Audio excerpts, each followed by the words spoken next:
Burden.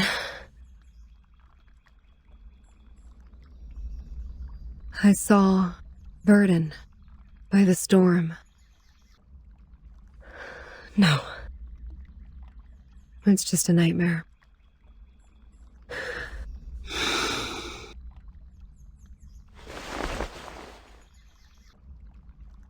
A nightmare overly real. Is it because I haven't seen them for so long?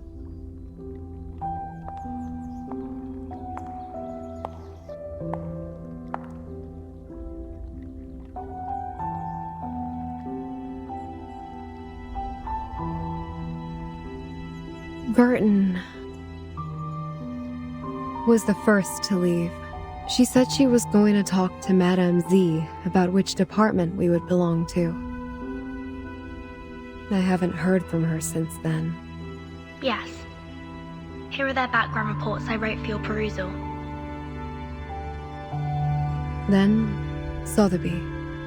Her boredom was swept away by the invitation. She departed in such a haste that her beloved doll was left behind on the carpet. This is Sotheby, a well-educated lady born in a traditional Arcanist family. She comes from an extremely privileged background. Her family had a special influence around the world. Besides, she has limited social skills and scientific knowledge. It will be difficult to assimilate her. Compared to Sotheby, Mr. Apple was apparently not very happy to be invited. When he left, he turned a little green. Mr. Apple, under his modest and gentle appearance, lies a sharp perception by nature. Being so erudite, he always has his own views of our historical intelligence. As far as I know, he remains upset about Captain Regulus's involuntary affiliations with the Foundation. While Regulus has never been truly accepted by the Foundation, she has missed out all the education and training a member of the Foundation should have received. The influence left by the outside world on her is like a banner among the ordinary staff in the Foundation. A banner way too salient. Once the banner was held up, new arguments were raised, and thus exacerbated the factional conflict inside the Foundation. Factional conflict? There ought to be no factions in the Foundation. All of us share one common goal. You should know that well. But the conflict has been there all the time. And it only grows.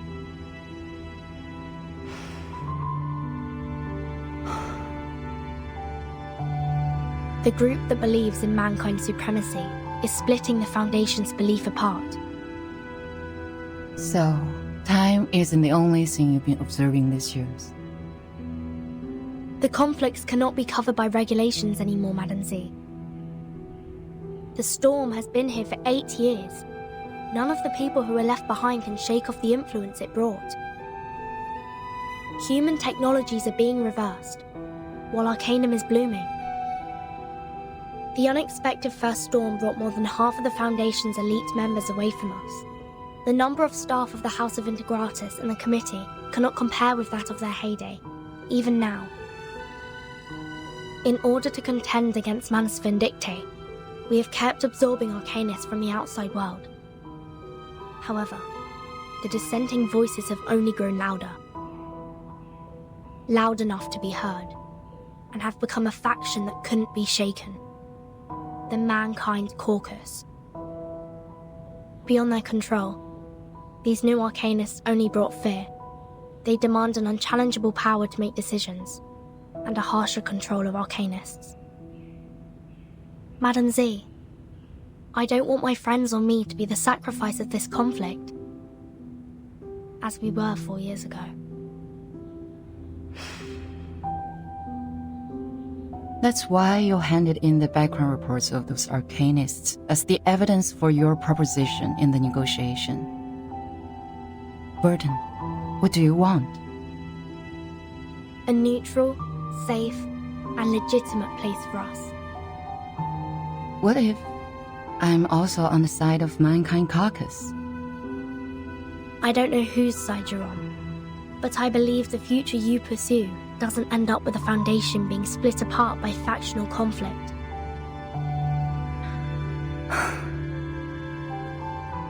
That's what I learnt from that stormy night. Your eyes told me. You didn't belong to that chess game. You may leave the reports. I need some time. No matter what your decision is. Thank you.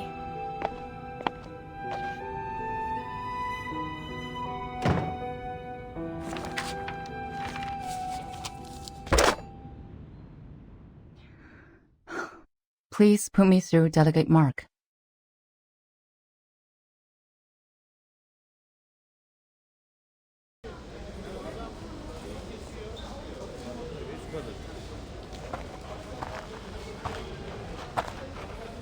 Hey, Burton.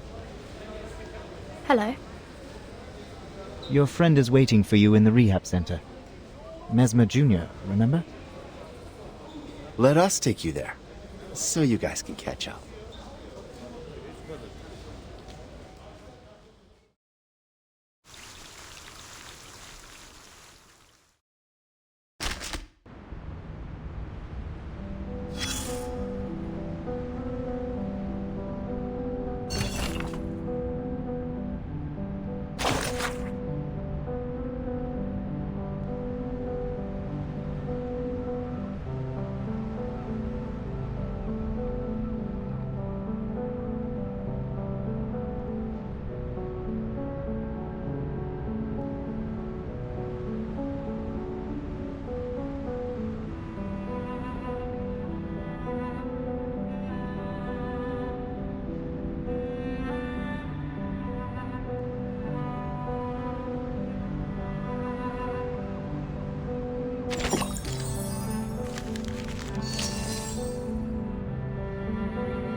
Miss Druvis, we are waiting for your response. Now, I am the last to be invited. Is there anything else that concerns you, Miss Druvis? When will my friends come back? They are waiting for you outside the suitcase, just as we are. All we want is an opportunity to talk to you face to face.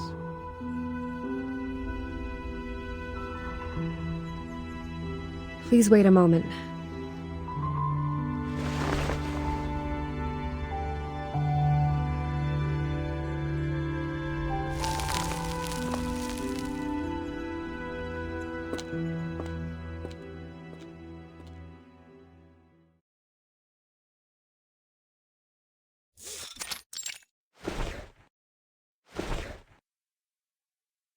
May I ask where we are? The library. A place where people let down their guards. Trust always facilitates cooperation, don't you think? But I don't even know your name. The name is Constantine. I'm the Vice President of the Joint Committee of the Foundation. Please allow me to extend a welcome on behalf of the Foundation.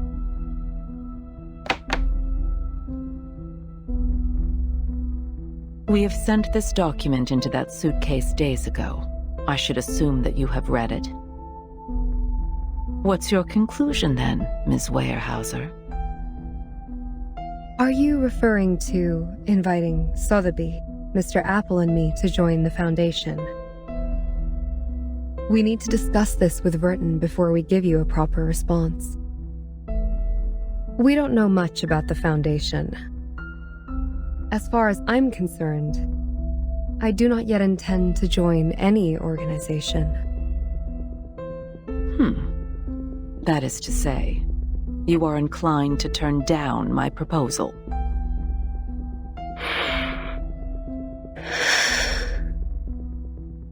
My apologies. Verton has not only been of great help to us, but also saved us from the storm. I cannot accept the invitation without her opinion. Neither can I make decisions for others. Fair enough.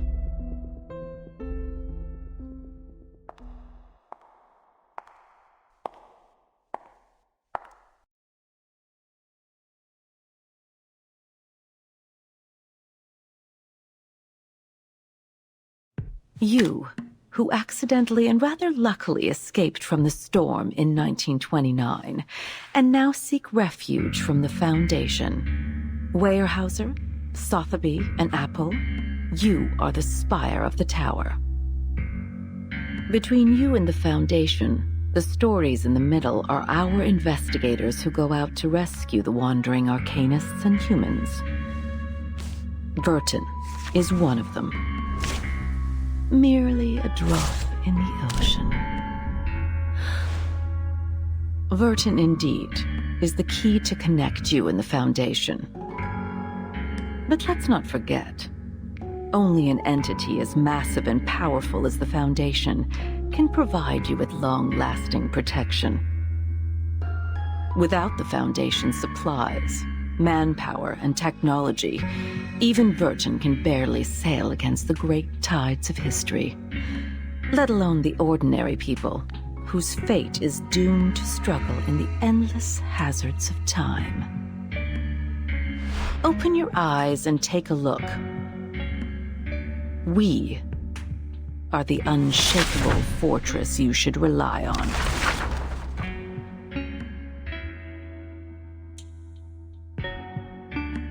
Do you still wish to talk to Verton first?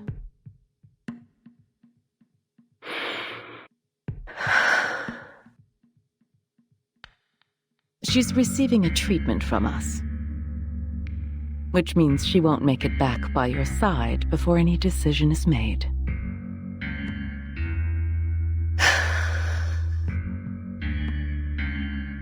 Her suitcase will also be retrieved for research purposes after the meeting. As compensation for your displacement, we will arrange you a more decent room. Ms. Z will show you around the headquarters tomorrow. Go walk around and meet some people. Perhaps it will help you see what the most beneficial choice to all of us would be. I will wait for your answer. But don't keep me waiting for too long.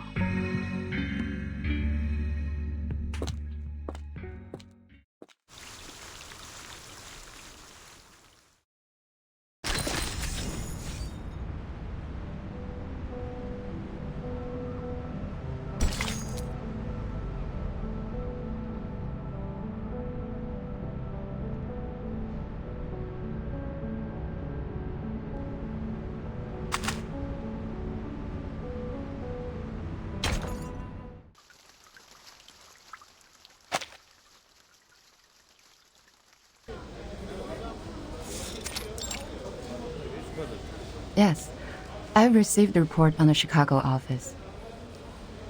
Well done.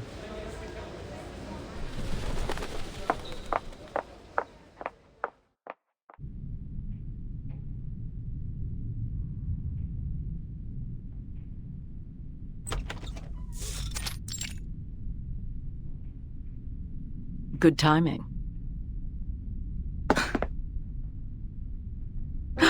Did I startle you?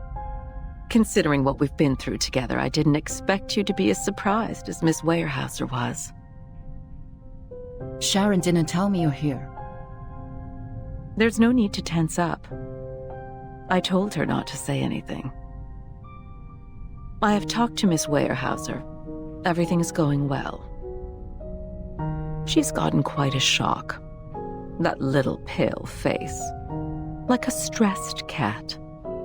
She's in dire need of comfort from a friend. What do you want me to do? To do what a good tamer would do. Reach her with a sincere, friendly gesture. Ease their pains, answer their questions, and lead them on to the right path. Of course, most importantly, make them be of use to us. to serve the course of the peace of mankind. I see.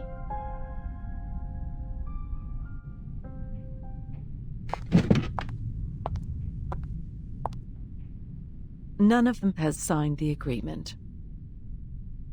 But this recruitment is essential for us, for the short term and for the long run. Can you see what I am doing?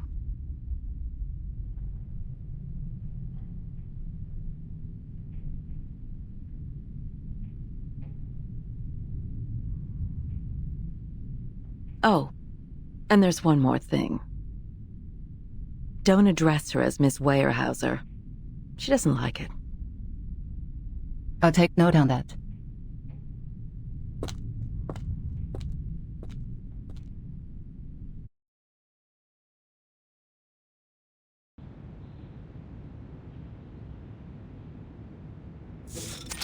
Five 2/3 portions of silver wine, 20 drops of toad oil, and some crumbles of pure gold from Ucayali.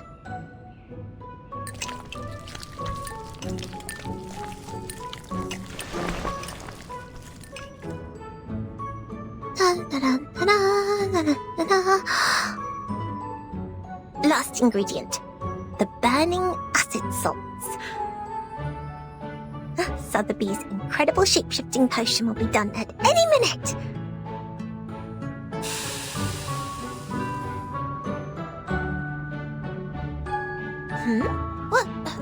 What is going on? The edge of the potion has turned pink. Blimey! It's the iron bowl! It reacted with the potion! Oh no, this is not good. What effect will it cause now? I should have brought my crucible with me. Nothing can work as a decent vessel here.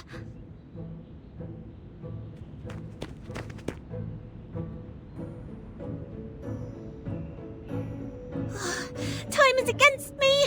Dinner will be served at any minute. I have to make up my mind now.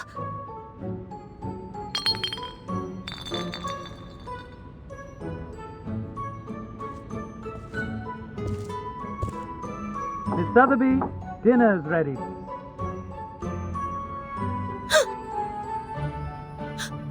Wait! Don't come in! I don't have enough ingredients for another potion. What can I do? This could be the last chance to make it out. Miss Sotheby, do you need help? I am putting on stockings. This is ladies' dressing time, so don't you come in. Just a minute.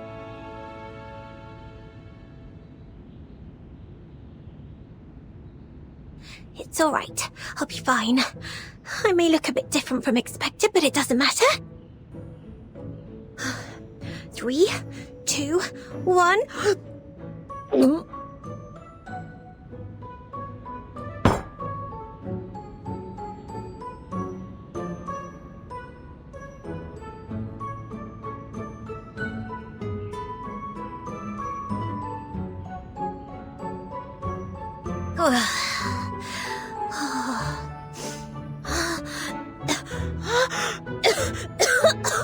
My throat is burning!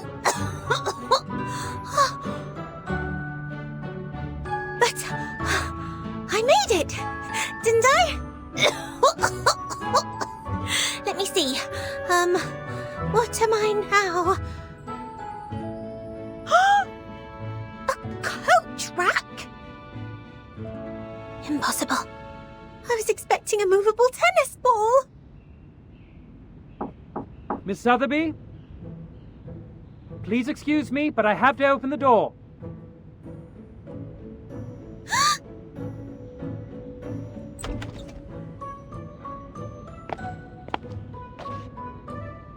Miss Sotheby?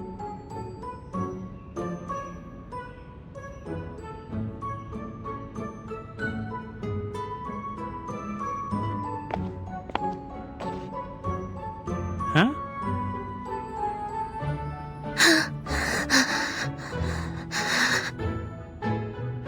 This coat rack. Was it here before?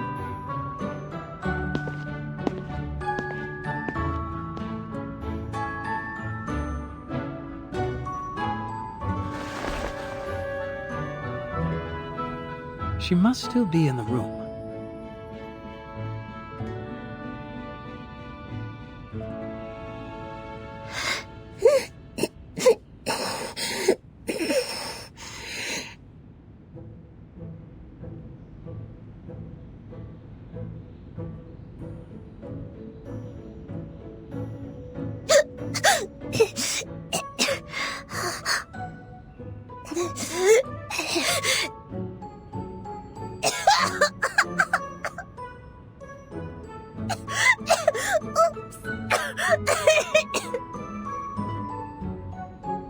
Miss Sotheby!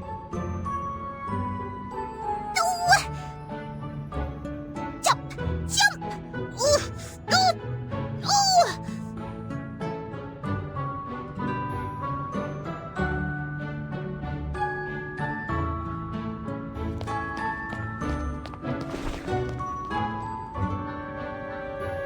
Miss Sotheby, you are not allowed to leave the room without permission. Please forgive me for being violent. It's the Iron Bowl's fault! This is false imprisonment! I must get out of here today! Bodyguards! Bodyguards!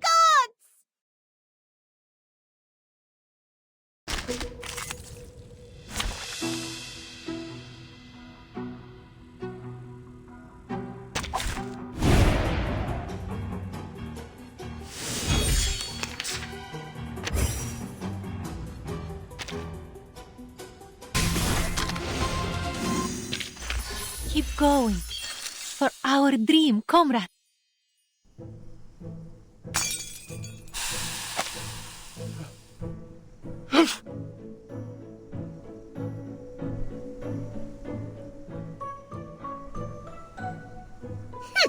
You can never seize Miss Sotheby, the great potion alchemist, that easily.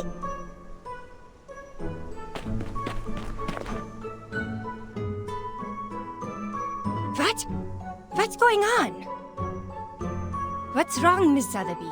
Your dress is a mess. Ugh, this room smells terrible. Oh, my body is back! The potion's effect wears off.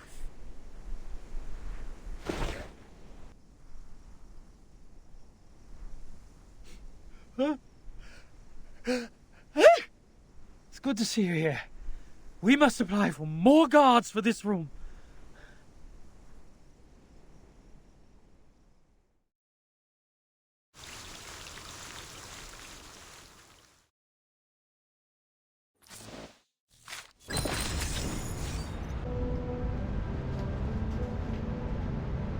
You fall back into the crowd. I understand. I can feel the desire and depression burning deep inside your brain. You are longing to be a part of an absurd, broken, bizarre Arcanum story, which is beyond your imagination and past experience. But sorry, I can't help but laugh. You got into some trouble and have to run around blindly among those in white robes like a panicked ant. Come on, close your eyes. Imagine inside a TV with static noise. A red-nosed bad guy opens his arms to you and says, "Welcome to the human world."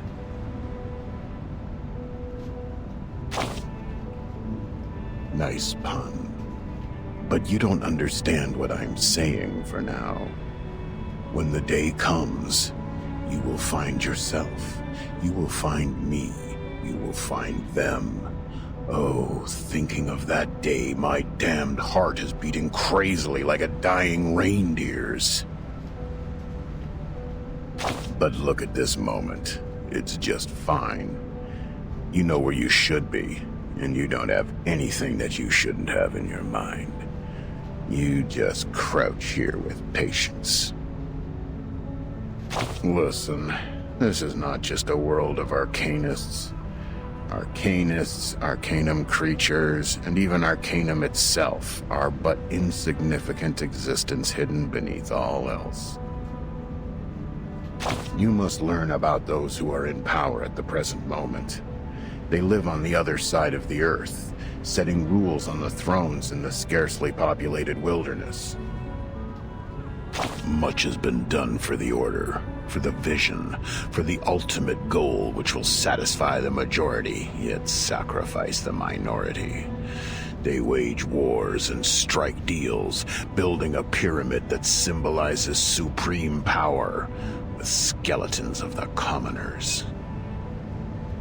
No, I'm not telling a lame villain story. On the contrary, it's a boring documentary about those in power standing between the sky and the earth, seeking the real meaning of fairness and ideals. There's still plenty of time. Go ahead, keep moving, but don't jump to any conclusion. Just make sure you're always on the way, so you will learn more about humans. More and more. Take the microscope with you and dig into the rotten history of those poor little things.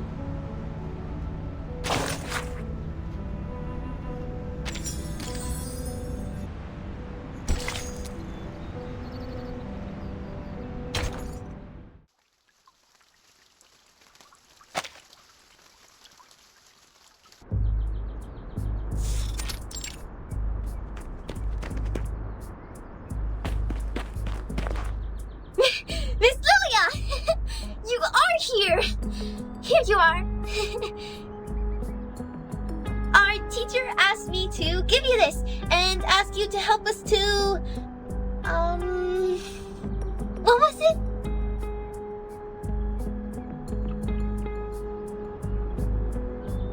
To evaluate the mock exam of Xena's enrollment procedure.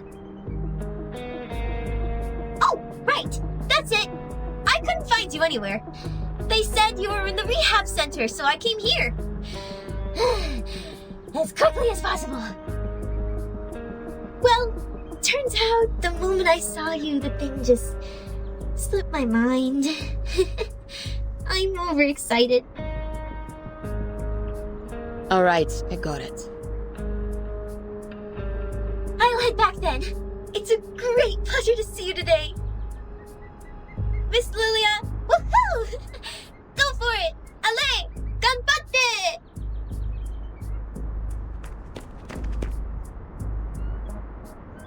Why go for it, me?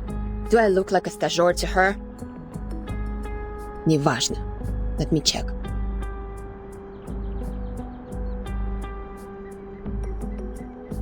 Elevation, 2,500 feet. Mountainous terrain. Dense forest area, good atmospheric visibility. Enemies. Groups of ground-based wood critters and airborne Elitio species 04. If we were to engage the enemy in this dense forest and fight in close range, our mobility will be largely reduced, and we can't barrel roll to dodge attacks from the ground. But if we pull up and deal with the Air Force first... close enough. Ready to fight.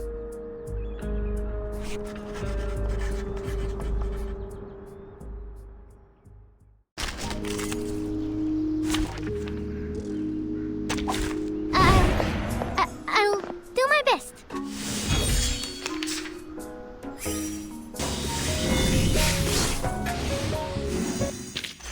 Reading complete. Was I?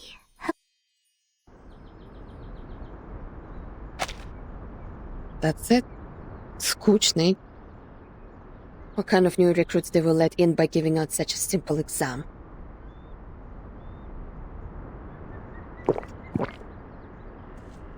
Are you evaluating the battlefield mock exam for this year? I heard Xeno has updated their question bank.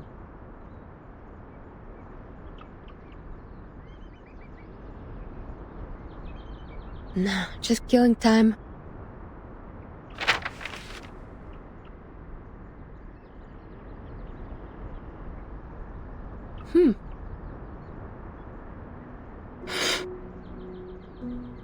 I smelled bison grass. Huh? In your canteen. Right.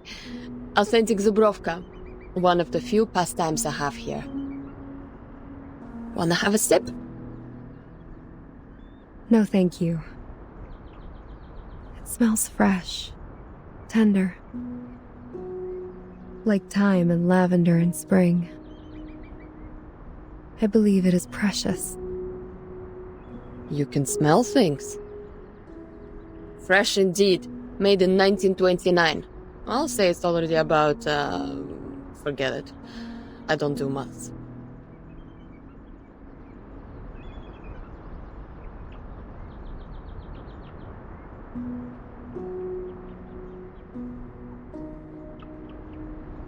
So, you're here for Vertin too? I'm showing her around the foundation and decided to drop by the rehab center.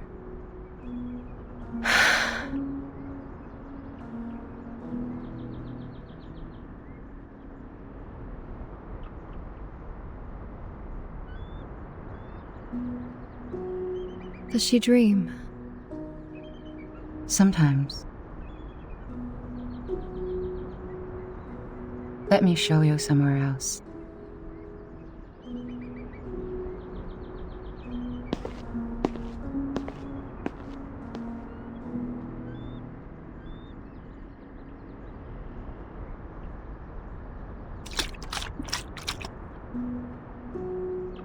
You have a good taste, Bellwether. Never tried the vodka from 1929 before. Good for you to get this in the US, when both alcohol and coumarin were banned. The thing you said about take care of them for me when necessary, I'll consider it.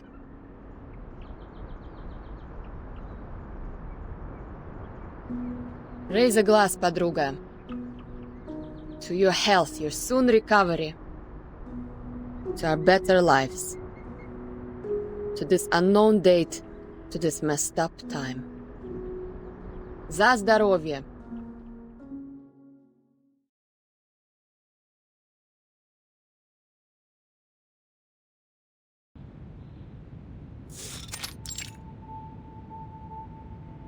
You have a basic idea of this place now. I'll walk you to your room. Is there anything else you want to know?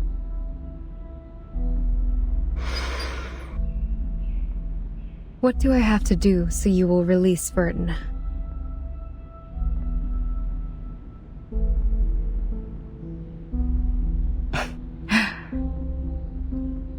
It depends on what you hope to achieve. Depends on us. Is that what you said? Vertin, the person we rely on, is being hypnotized in the rehab center. That suitcase, the world we inhabit, has been taken away for research purposes. It's as if the whole thing was manipulated to leave us high and dry and isolated, so that you would have something on us. We do not have a choice, Madame Z.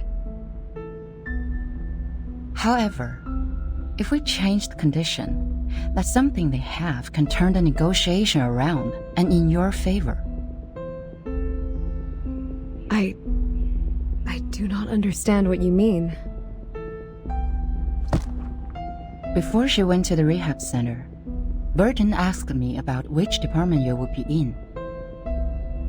And we have worked out a feasible proposal. But a catalyst is what we need at present. The quiet, mild, and tranquil status quo makes the change seem unnecessary. A proper gust of wind will vitalize the wave of change and push it to the cusp of revolution. You mean... But it is risky. That's true. I cannot give you any promises. But a fixed pattern of management will only impede the development of everyone. I hold the same idea as Vertin's in this case. Or, there is another path in front of you. Sign your name and become an official member of the Foundation. A path that many arcanists who cannot support themselves yearn for.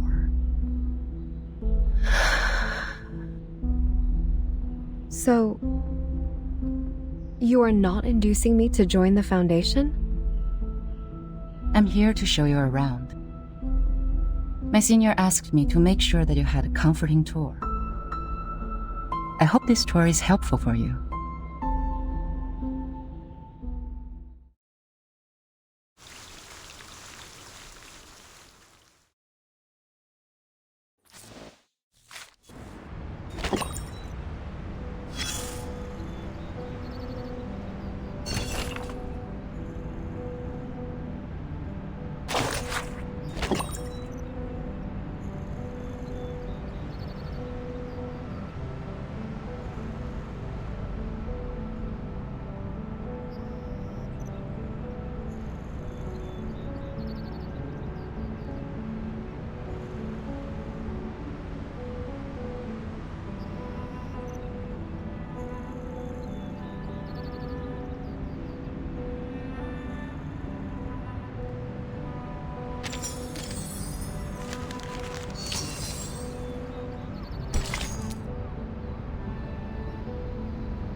Where on earth do these seeds come from?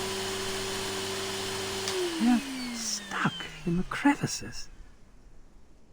Can't even get them out with the gravity vacuum cleaner. It's like they're rooted. They weren't here until a few days ago. I heard some of these seeds were also found in the rehab center, but the staff there got rid of them in no time. Bloody hell. It looks like we have to dig them out one by one with our fingers. Gotta get it done before the inspector's here.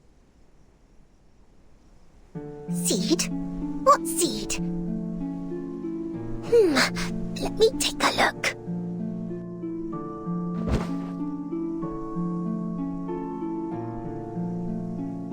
Oh, I can't see anything. I'm so bored. Do I really have to sign the agreement to get out? But I haven't discussed it with anyone yet. A fair lady always thinks it through and reaches an agreement with the adults before she signs any document. Mr. Carson has said that hundreds of times. It must be vital. Oh.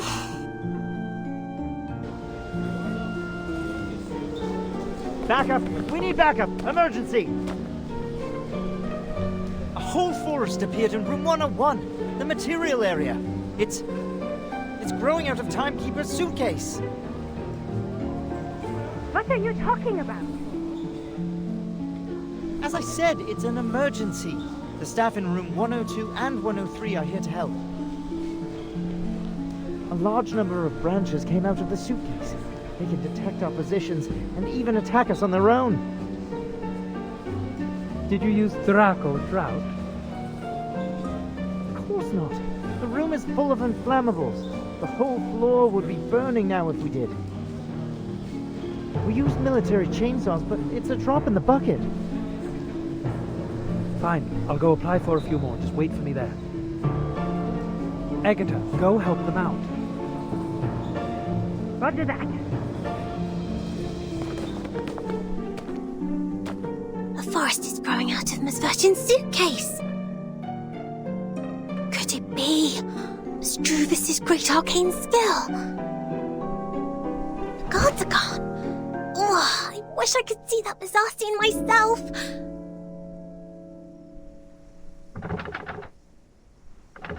Huh? What's that strange sound?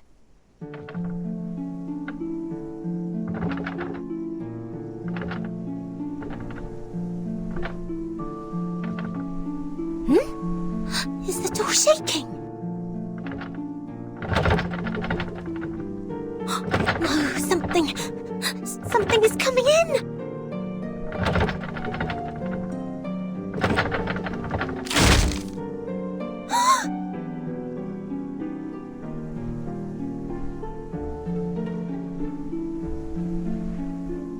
Wow. The lock, it's actually broken. Which means I'm free to go! Hooray!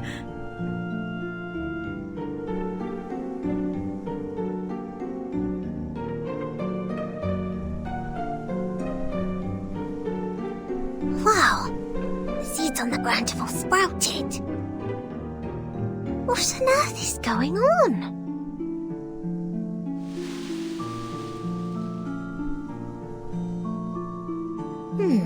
The seeds have the same colour as the crevices.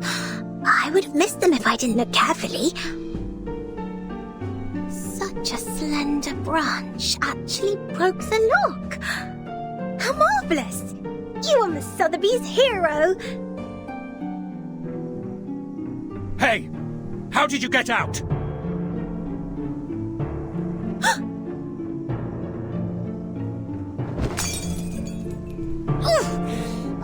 That hurts! How rude you are! My potions are broken! Did you conjure these plants? Stop them now! Huh? What are you talking about?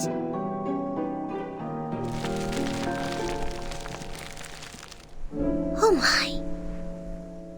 It's my quick growth potion for plants!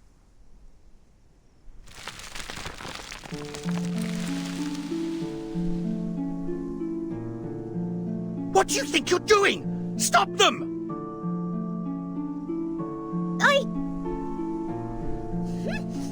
No way! Come on! Try and catch me again if you can!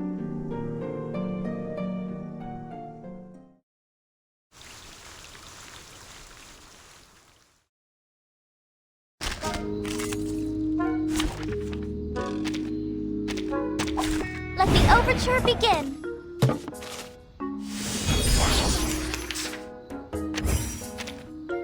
Saxophone or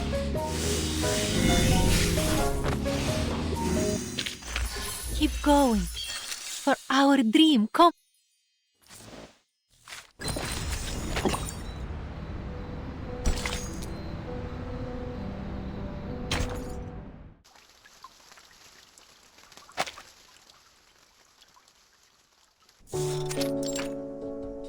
All right, here are 30 cans of Dr. Pepper, 20 bags of Happy Wedges, 11 bags of Bigfoot gummy, and a bottle of insect repellent for plants.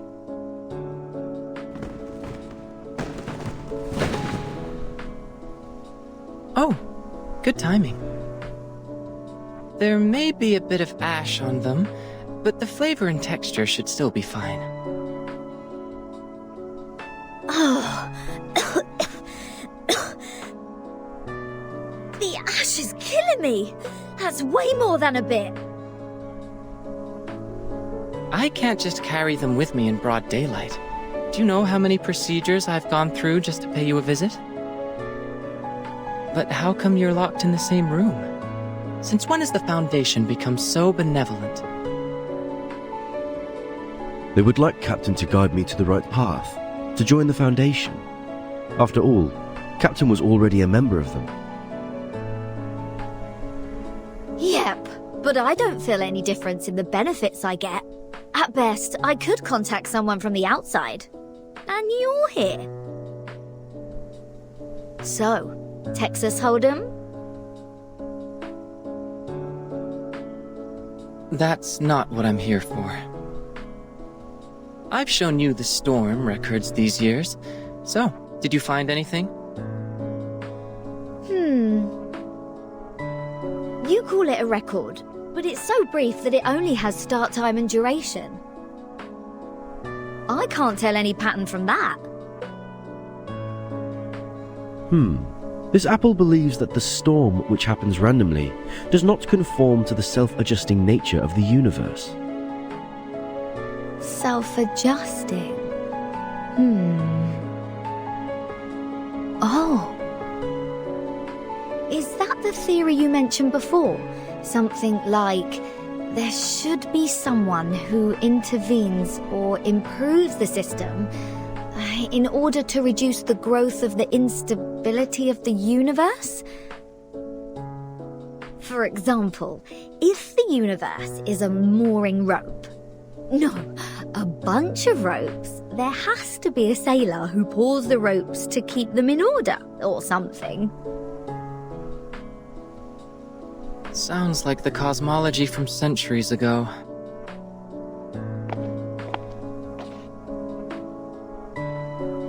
But your metaphor reminds me of Madame Z's research on string theory. She advocates that the energy string is the most basic unit of the universe. Are you talking about Vertin's boss? Boss? Well, if that's your definition of immediate supervisor, then yes. Madame Z was a scientist who studied in Britain before she joined the Foundation. Ooh, bread and honey are the staff of life. That makes sense. Well, it's not a good choice for most scientists. Recently, she has been promoted from the chief of the vice president's staff to a formal member of the committee. I guess she will spend even less time in the lab.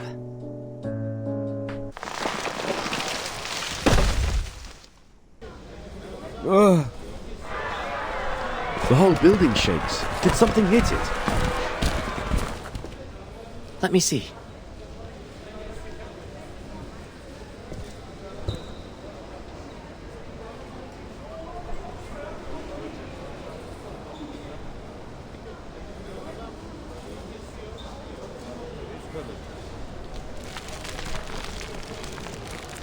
Is that Druvis and Sotheby?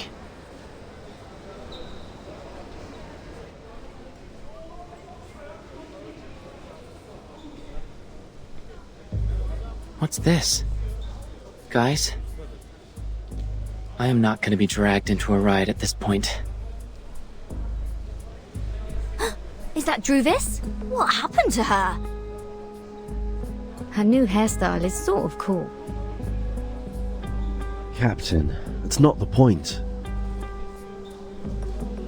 Agreed. Not the point at all. I gotta go. If you want me to take part in such an event, my name should never be in the visitor log. Looks like the whole building will be your battlefield. Alright, good luck. Wait a minute. If we join Druvis, what would happen? What would happen? I'm not a prophet. But this is going to be the best spot for protest. This building is the furthest one from the center of the Foundation. On the first and second floors are material rooms and research offices. Few staff stay here. The room next to yours is the projection lab. It was used to control the slides projected in the lobby. That screen is gone now, but the transfer devices and circuits are still there. You know what? If you're going to protest, make it loud. It's been a long time since the Foundation had something this much fun.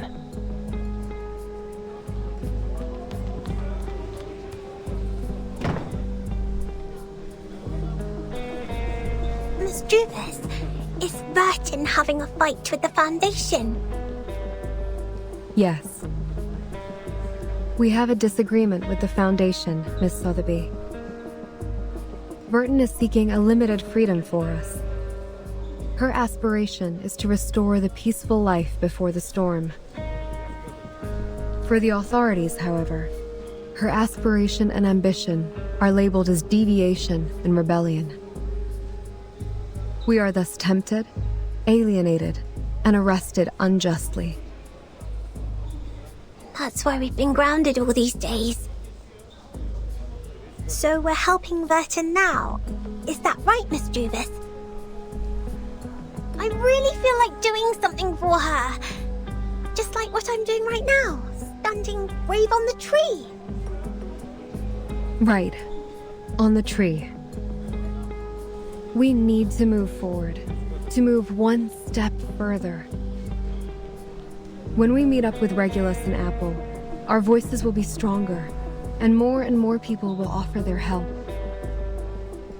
I believe that when the day comes, we will be able to shake up the balance in the Foundation and tilt it to our side. Shake up the balance. Wow. Maybe Vertin will come back herself by then. I got it. Now my goal is to make more potions so the trees can grow larger and larger. Make them super large. This is going to be a protracted war of resistance. After we rescue Regulus, please maintain our territory of the woods with the rest of your potions, Miss Sotheby. Sure, I will economize on them. Look! X is coming out of the room. He left. It seems he has made his choice. Not helping us or them. Well, at least no one is getting hurt from the boiling pot this time. Let me see. There are more guards at the door now. It seems everyone's there. Perhaps they have guessed our next move. Regulus. Let's go. It's time to meet up with our companions. Go, go! Regulus must be bored to death just as I was.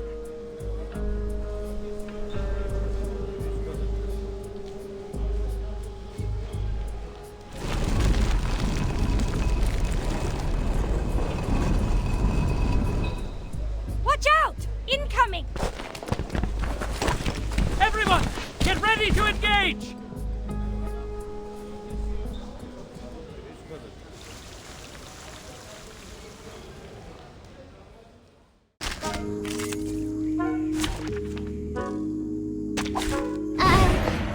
I'll do my best. That's a bomb. Keep going. For our dream, comrade.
Do we have the candidate's name list?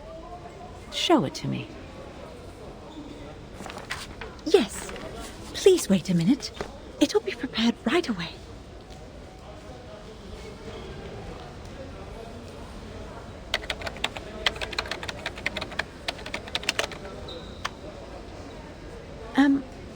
Why is the light on?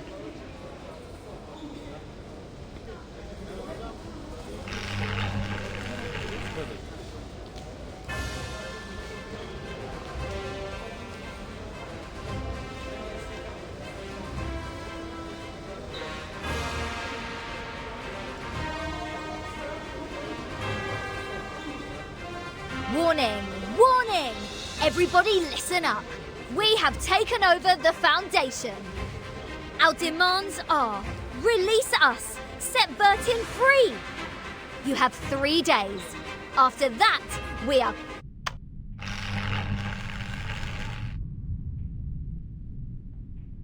Madam, I didn't.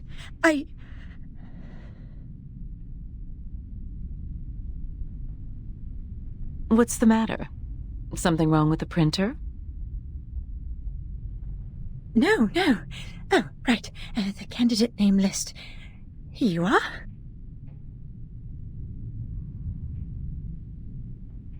Thank you. This is exactly what I need.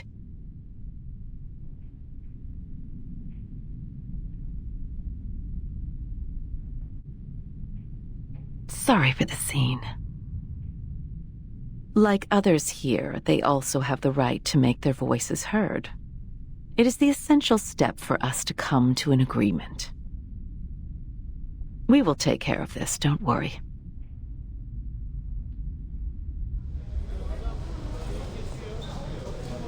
However, perhaps we should stop using the old projector.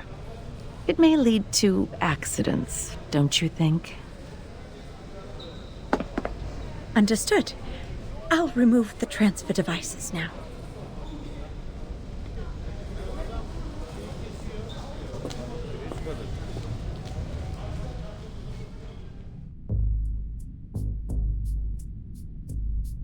Oh, bloody hell! How dare they cut off the power? This pirate has so much left to declare. Wimps, cowards, hypocrites! Hear, hear! I can't agree more. It is very rude to hang up before others finish their words. This is not telephone, Miss Sotheby. But of course, that's not the point. No matter what, we've communicated to them the most crucial requirements for negotiation. I'm sure they will respond to us properly. I just want to take the chance to show our attitude. Taking over the radio station at the headquarters of the Foundation, it's a gas in the late hundreds of years. It would have been perfect if we could have another "you can't win" to close it out. We could look around here to see if there's other broadcasting equipment. However, this apple does not recommend frequent provocation. Right now, it's more important to patrol the surroundings in case we are ambushed by the guards. Miss Druvis is forming Abatis alone downstairs. Perhaps she needs our help. Fine, you have a point.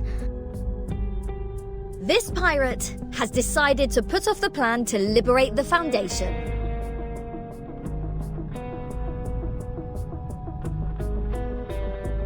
Besides forming Abatis, what else do we need to do? There's much to be done, Captain. Find water sources, transfer essential equipment, reserve enough food, set up multiple defenses in the woods, and arrange a duty schedule. Make sure someone is garrisoned outside the suitcase, while others are resting inside. Well, I have the tomato and potato seeds from Ms. Druvis. We must plant them in the suitcase to guarantee food supply. Tomato and potato? All vegetables, no meat? Oh, they're meant for the piggies that grow my bacon. When I was wandering the seas, at least I could have a grilled sea bass every day. I wonder what Vertin eats in rehab. Will she be hungry?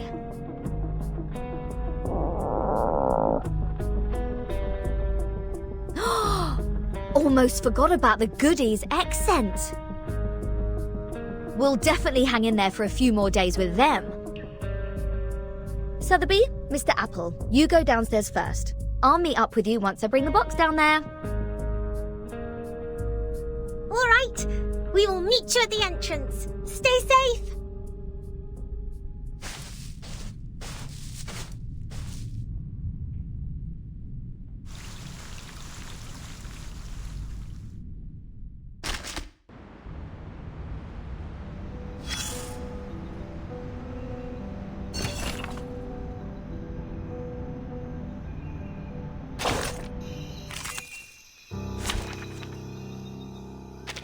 Let the overture begin.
There is no need to hold an emergency meeting for this.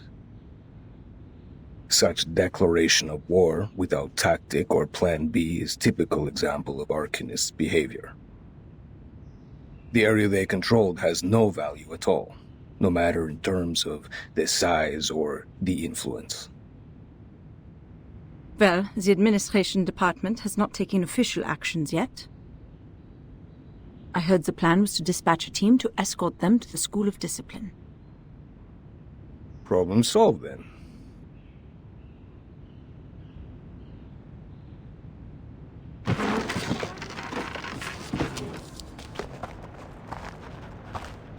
Next time, if Vertin brings back more unregistered Arcanists, will the same thing happen again?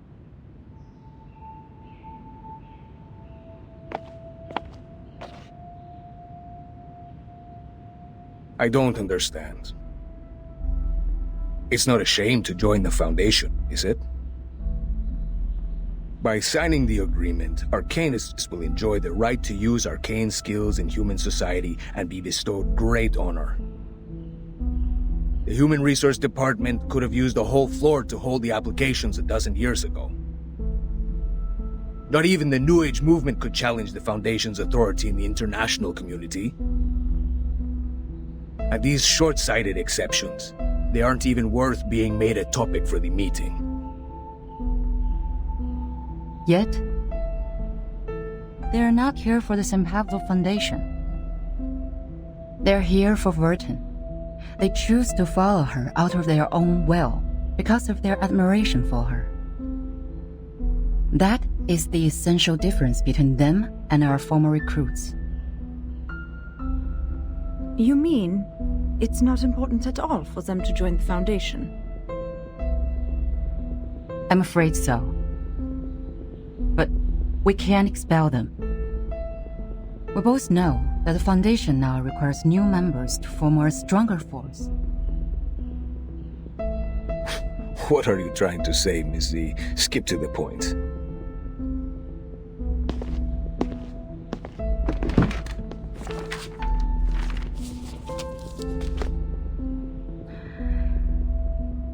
Today, the House of Intergratus has resubmitted a revised draft of Storm Reformation, Manpower and Discipline. I think it's time to decide if this draft can be adopted and then start a debate. You are asking for troubles, madam. Please turn to page 21, section 3.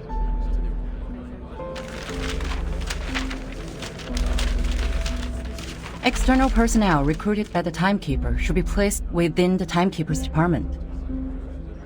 The Timekeeper has the duties of education and discipline to them, and should be responsible for their follow-up behaviors. Personnel within the Timekeeper's department, subject to the Foundation Staff Code, will take orders from the Timekeeper and are not required to take direct orders from the Foundation. This section allows those unregistered Arcanists to have more autonomy and develop a stronger sense of identity as a part of the Foundation. Meanwhile, by giving orders to the Timekeeper, the Foundation still has the military right to deploy them. It can solve the current problem. Which means we will be working with some uncontrollable mercenaries. I'll say it's the reserve service for wartime. It's not going to work. What happened when the Arcanists were not under control? Massacres, tyranny, endless revenge. History is nothing but a sewer to them, where they vent their excessive energy and deceive those in power with a speech of ignorance. The reality has proven that. Exactly. What's more, there has never been a reform as such in the history of the Foundation. During the unexpected storm, reforming in a rush will only increase the Sorry for being late.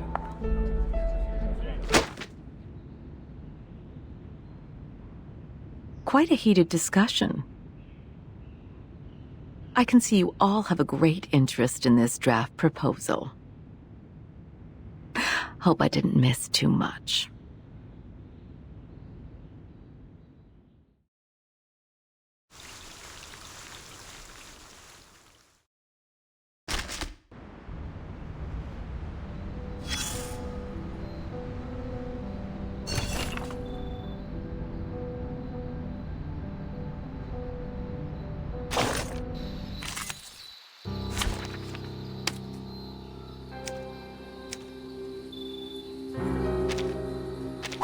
Let the overture begin.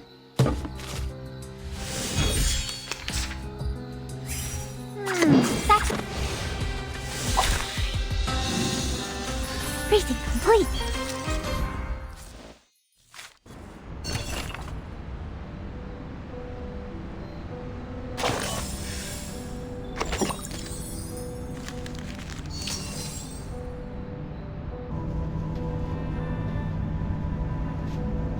Sounds of different colors go into your left ear and slip out from your nostrils, just like a toboggan sliding down a soft piste from a cabin up the mountain to the finishing line at the foot, leaving nothing but excitement that doesn't even last.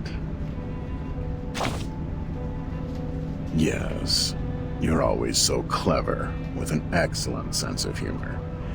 Now take all the cold-proof equipment you've got. The view is good here, but it's still dangerous as you're climbing a snow mountain after all. I'm sure you have noticed it. Between the glacier and the valley, between the snow mountain and the lake, stands a great building we're all familiar with. Close your eyes and feel the patterns of interlaced gray and white. The flow of the building, so balanced and symmetrical, is like a sophisticated symphony with beautiful melody. That may be your first impression of the Foundation. After that committee meeting, however, all I could see on your face was a terrible mess, like it was licked by a terrier which had just finished hunting. What the are they talking about? Who can explain their relations for me? Good question. In this lonely, whirling, dark universe, I'm the only one who is willing to tell you all these stories on the cold bench in the park. Countless. Oh man, you gotta understand. An international political institution with great ambition is bound to make troubles, and make up for them. The House of Integratus and the Committee are in charge of lawmaking, not just in the Foundation, but in countries and even in the global society. Any affairs related to the human arcanist relationship will be brought to their table, and they will handle each of the affairs with their properly manicured but muscle-torn hands. Through the folds in their brains, people set this reasonable rule. Delegates of the House of the Integratus are elected to take responsibility for their constituencies. As busy as bees, they submit countless proposals to the committee every year. Then the committee will choose one lucky proposal and send it to the next step. All the committee members would gather to debate and vote for the proposal, like what happened in a medieval fair. Many would show up in the fair. There would be political parties, a moderator, dozens of expert groups, each with a different standpoint and goal. It's like a mental boxing modern version. We will have to wait while listening to the war of words. After dozens of days or even months, we will finally get to see who wins the championship belt. After this stage, the final result depends on the White Marble House. They seldom express their opinions, but they will, sometimes. Oh, yes, yes. Look how polite you are when you ask that question. Like I'm some high school student working part-time in a mall selling local socks to you. And I'd be very nice and tell you, of course. We must not ignore the other administration departments of the Foundation, as well as the headquarters poor branches located in different countries, and the Humanitarian School of Primary Defense of Mankind that works like a poorhouse. Remember, the Foundation is managing the whole world. Of course, they need some rules that are hard to understand. So the wise will be wiser, and the silly will be sillier, while those in the middle will show an innocent smile when they die. Humans are experts on these things. My stupid arcanists, don't just complain. Learn to see what they are after, okay? Catch the unspoken drifts between the lines, so one day you will understand. Life is like a ride on the toboggan.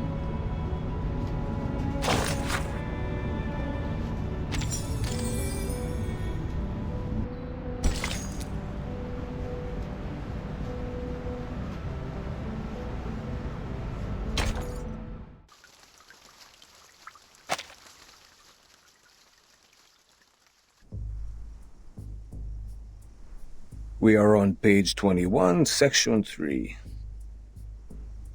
Ms. Z insists on adopting this draft. Ms. Z, please, walk Madame Constantine through this section. No need for that. I've read the stenographer's report. In fact, this is the second time I'm addressing this proposal. Considering the Integratus has been very determined to its submission, I believe many delegates must have a burning interest in the case. At least it's worth some discussions. Pedra, why do you oppose it? The rise of Manus Vindictae has caused the Arcanum world to gradually break free from the Foundation. Therefore, we need to monitor what our Arcanists think and control what they do in a stricter manner, in case they go too far. Manus Vindictae has a subversive slogan. Their influence has been getting bigger since the first storm. So has the scale of their infiltration. In the Walden incident of 1929, we were given away in advance. It probably had something to do with the infiltration. Very well. A point worth discussion. But it is not relevant to our subject here and now. Stenographer, please take down the point Mr. Rosa just made. That will be the subject of our meeting in the 3rd week. Katz, what do you think?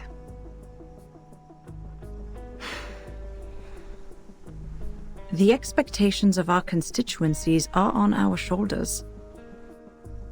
Fear of the Arcanists has grown due to the attacks by Manus Vindictae in many regions.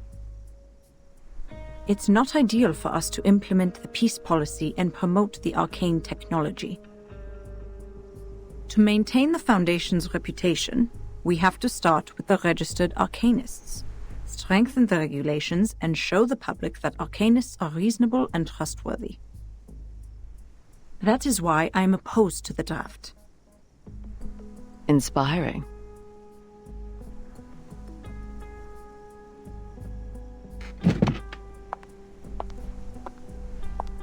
However, what a shame. None of you have realized the key factor in this subject. What is the key element that decides whether this proposal will be approved or not? Manus Vindictae? The constituents? No, it's far simpler than those. It's Verton.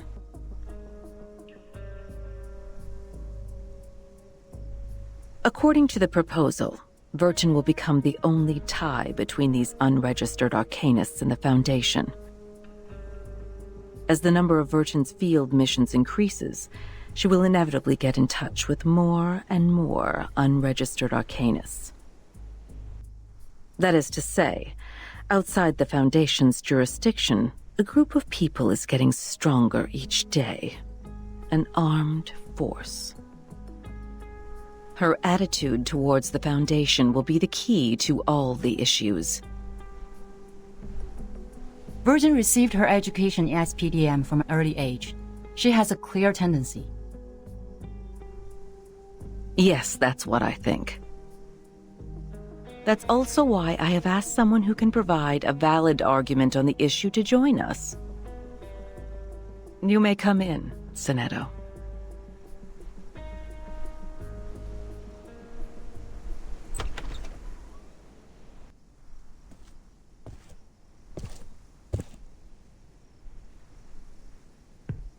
Good day, Madam Vice President.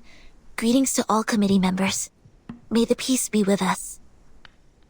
The timekeeper is still in treatment. Before she is restored to health, I appoint you to take care of all the relevant matters on her behalf. Copy that. Now, I will ask you some questions. Please answer them truthfully. Clear. Based on your observation, do you or do you not think the timekeeper has been loyal to the Foundation?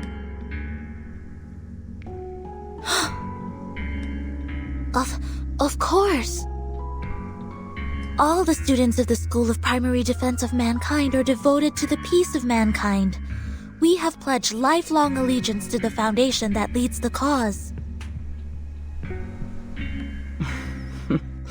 That's not what I'm asking. Let's put it differently.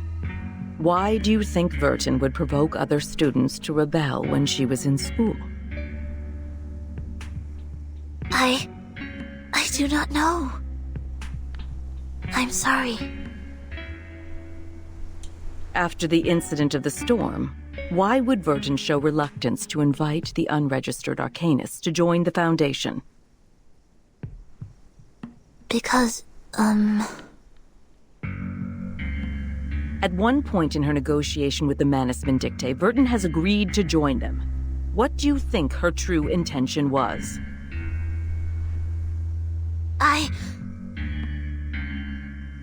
That'll be enough. I believe we all have our answers by now. Madam Vice President, according to our investigation of the event in 1929 and Timekeeper's report, it is highly possible that Arcana of Manus Vindictae has the arcane power to influence the sanity and consciousness of others from a certain distance. She is able to exert an irresistible psychic influence on others through short conversations. Timekeeper was under huge threats at that time. I think all of her responses were out of her survival instinct. This is also one of the survival strategies that have been taught in Chapter 1, Book 3 of Introduction to Strategy, edited by the School of Primary Defense of Mankind. I see. You may leave the room now.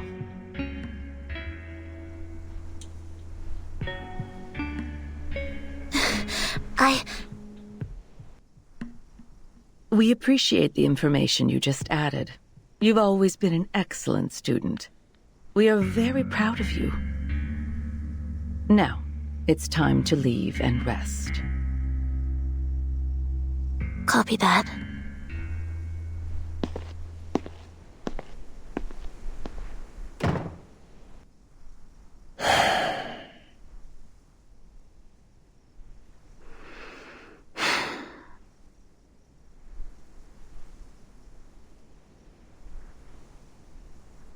What a controversial issue. What's your view on this, Miss Z?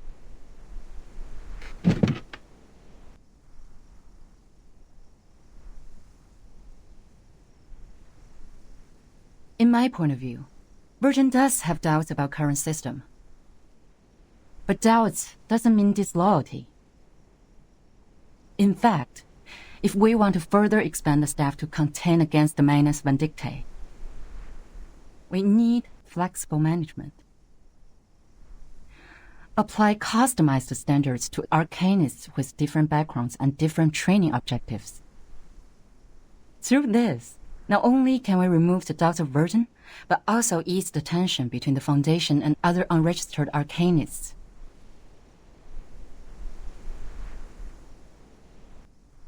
You have been very thoughtful. Carry it out, then.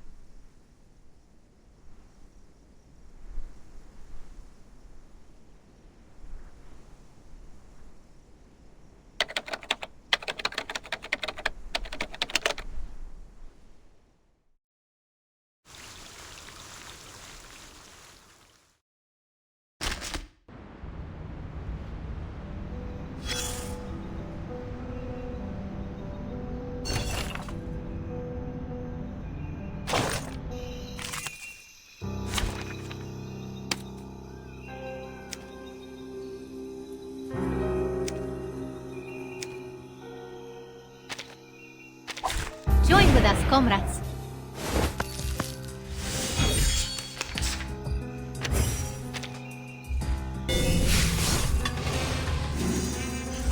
Keep going.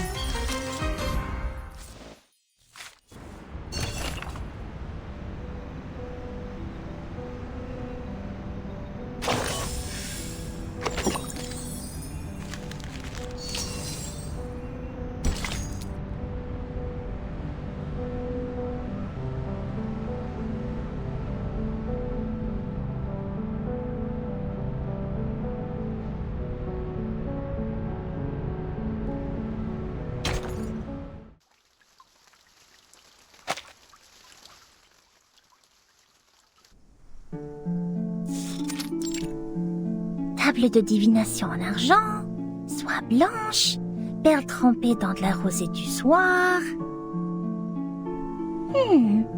De quels autres objets occultes ai-je besoin? Bien, voyons voir quelle quantité d'encens et de myrrhe il me reste. Super, c'est juste ce qu'il me fallait.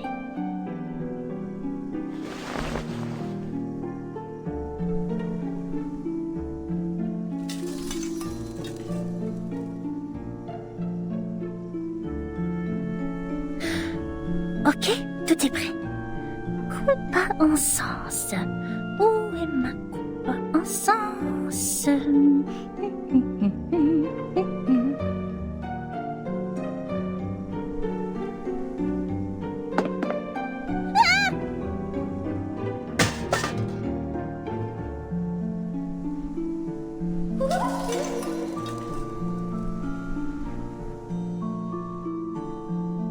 Encore toi, petit lutin divinatoire!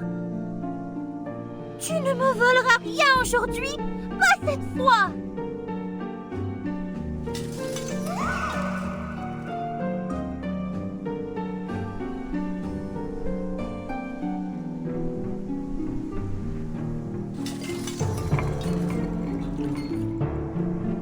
Hé! Où t'en vas-tu avec mon pot? Reviens!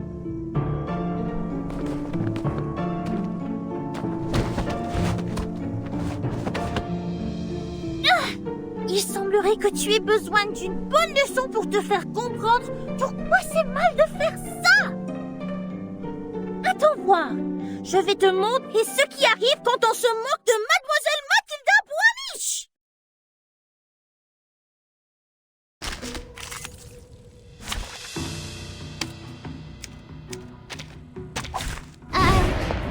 I'll do my best.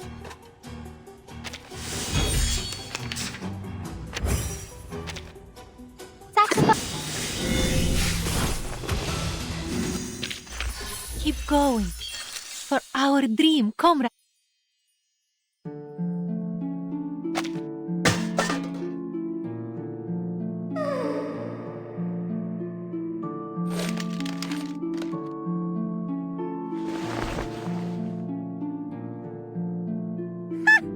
Rira bien qui rira le dernier. It's me, me.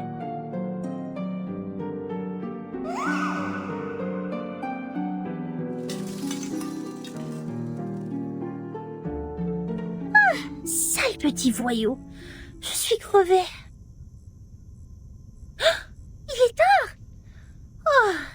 merci, je n'ai pas loupé la marée haute.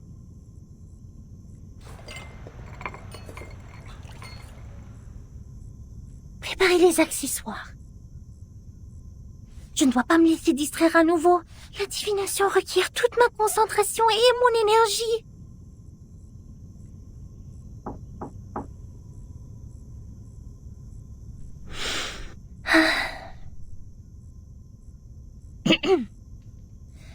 La marée haute causée par la lune sera bientôt là. Voyons voir. Elle devrait commencer vers 20h45. Il reste 3 minutes. Je dois purifier la sphère occulte quand la marée commencera à monter si je veux que la divination soit exacte.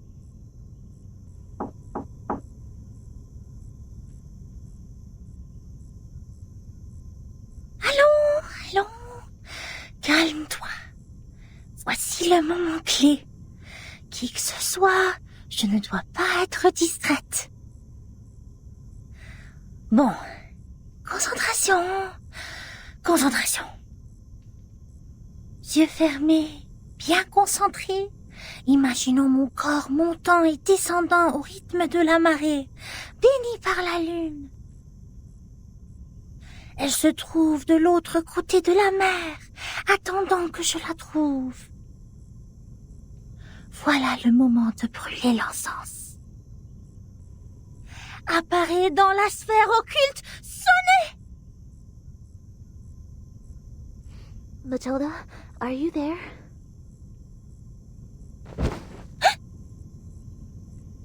Mais quoi, qu'est-ce qui se passe?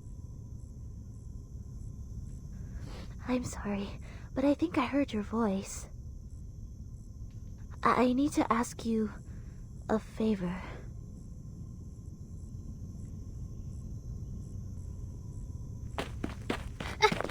Coming! Wait a minute! I'm busy! Wait there, and be patient!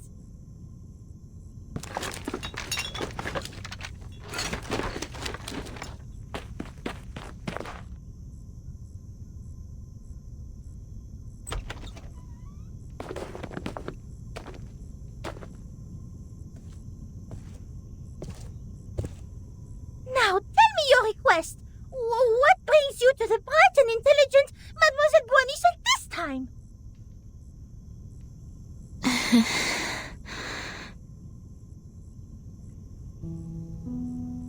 Could you please read the future for me?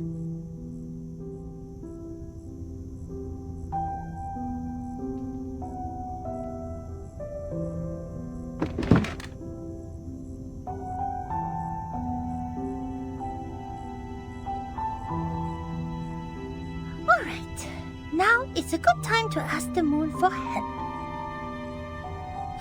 Clean your hands in the silver pot and put them on mine. Okay, now sit opposite me and gaze into the orb. Okay.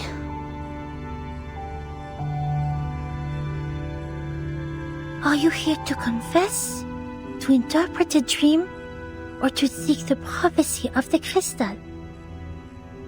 I am here to confess and to seek the prophecy. Tell me about the vision in your heart. The vision?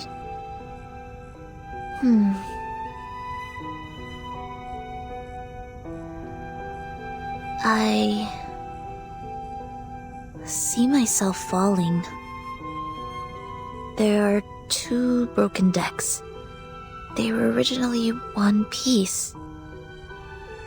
Every time I get closer to one deck, the other one sinks. People on it will fall with it.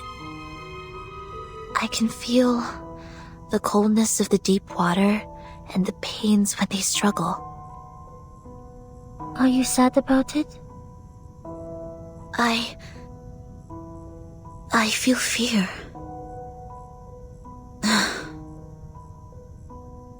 I see. Which deck would you like to approach intuitively? Can you recognize the people on them? There is something bright on that deck, just like Timekeeper and Druvis. It is warm there. You are attracted to it subconsciously. It guides the way of your heart. What about the other? The other deck makes me feel comfortable, as if I have spent a long time there. I can trace back every step I take. Perhaps that symbolizes your senses. Sonetto, are you having trouble making a choice? I can see the conflict between your instinct and senses.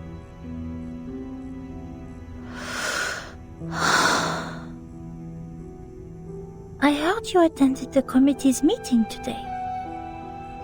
Anything happened? I said something wrong. I was not properly prepared. I was unable to help Timekeeper and Druvis. Instead, I created a deeper misunderstanding. What choice should I make to resolve their conflict? Stalemate like that really scares me.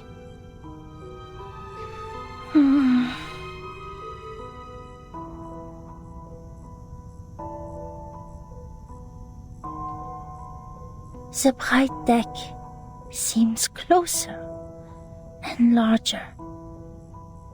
Have you ever thought about following your heart? Sonetto, maybe you can try following your instinct for once.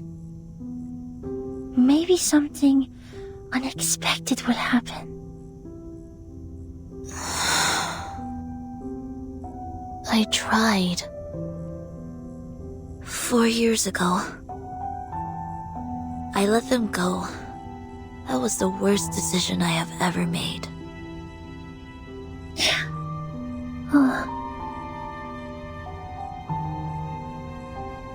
I am ready.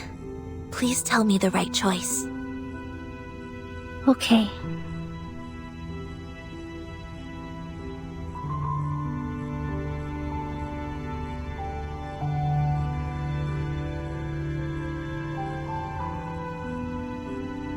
The reality has shown itself.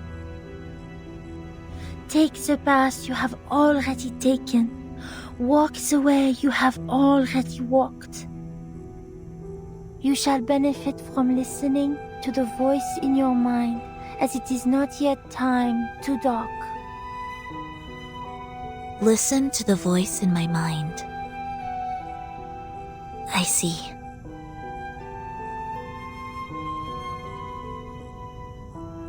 I should not have hesitated.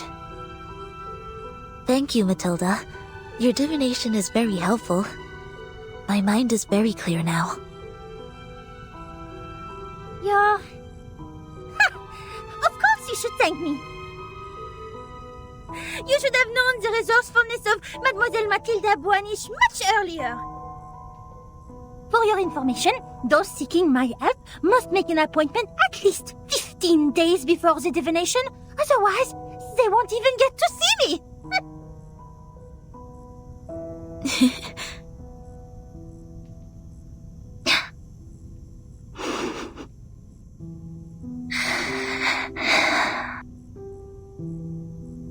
You were very serious during the divination. Even your tone was different from usual. However, I am more familiar with the way you talk now. It reminds me of our time at school.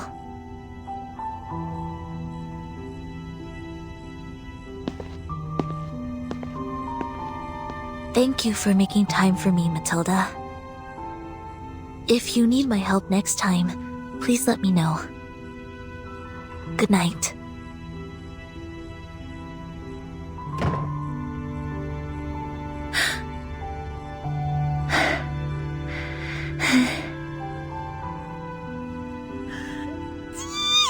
Mon cœur! Oh, mais qu'est-ce qui s'est passé? Pourquoi elle était là? Pourquoi elle était là?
Richard tends to oppose.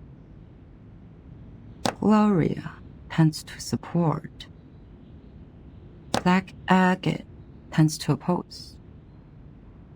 Uzo, neutral. The situation doesn't look good. Do you have any news, Mark?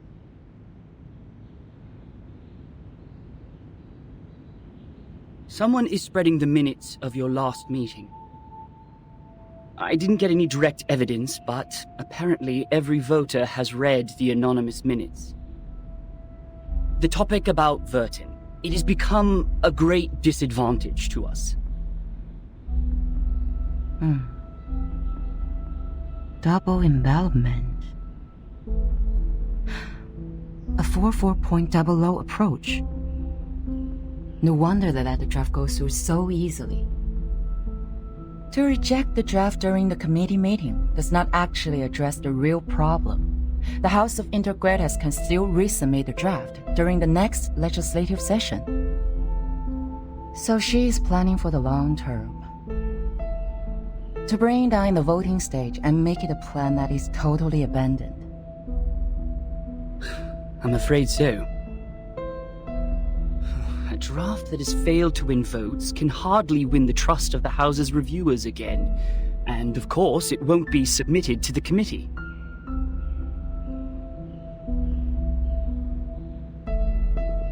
Did anyone make any actual move yet? Not yet. The minutes only changed their preferences, but the number of those who have taken a stand still remains the same. Just as I expected. This draft is not about Vertin, but a promise to the future, about how to balance the benefits between different interest groups. To reach that, we need to meet the expectations of those groups who have a need for flexible management, and also appease conservatives and not shake their confidence in controlling the overall situation. Actually,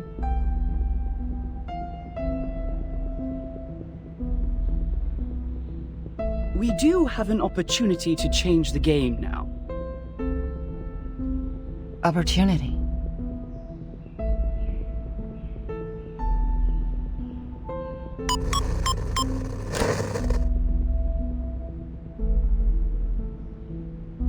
I hereby challenge Delegate Mark Hall to a public debate on the revised draft of Storm Reformation, Manpower, and Discipline. This draft of his will bring unpredictable risks to the Foundation, yet Mark himself seems completely unaware of it. I believe it is necessary to make such risks public in a legal way.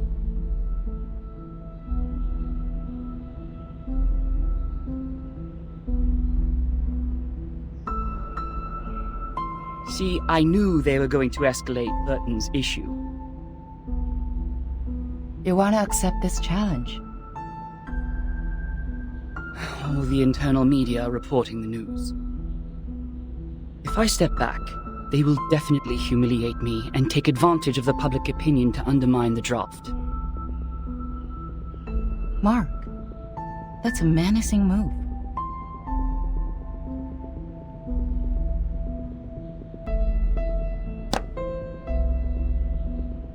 It is coming for us. No matter fight or flight, they have comprehensive preparation for this. I would suggest taking the long view and not jumping to conclusions. But defense without attack will never bring us victory, Madam Z.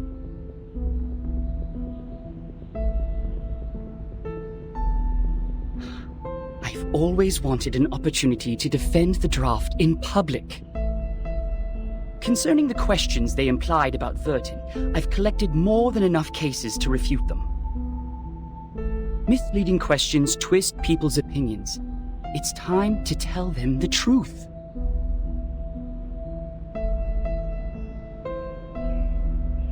You have accepted it.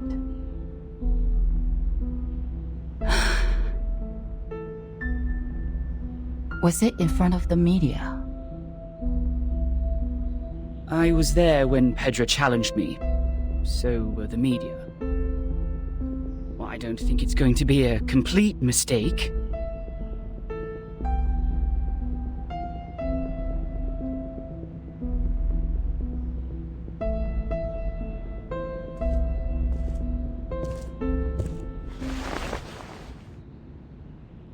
It is a crucial debate.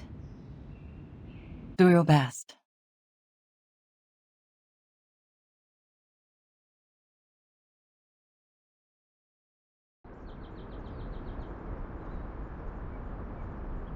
You don't have to come along with me. I'm here to repel the pests in the woods. It's part of my daily routine. Thank you for your kindness, Miss Druvis. It is fun to stay in Miss Burton's suitcase, but I really feel like seeing the world out there. By the way, the pests you mentioned, what are they? I've heard of a kind of giant worm called the tatzelworm. They live in caves, about 2 to 5 feet long, and their heads are like cats. Be very careful if you see one. Both its skin and breath are toxic.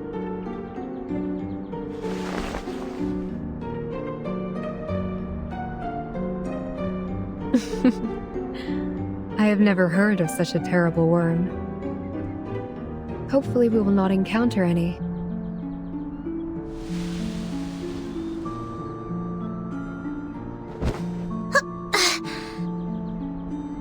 So, what are we disinfesting this time? Oak processionary moths. Perhaps a few gray squirrel cubs. It's not enough to only rely on potions and arcanum to keep the woods in peace. Oak trees reside here, and everything will change with it. Animals that live in symbiosis, fungi that depend on each other. All of them will embrace diversity by the day.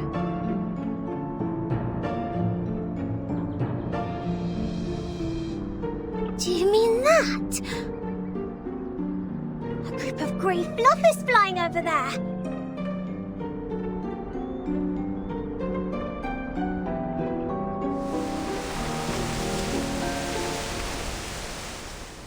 A swarm of oak processionary moths.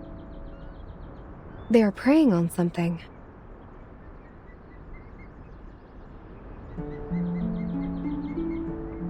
Miss Druvis, let's help out right away!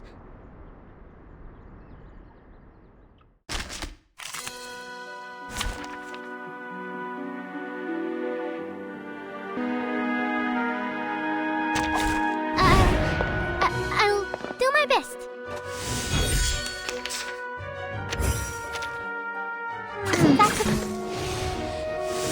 My next performance, bubbles bursting.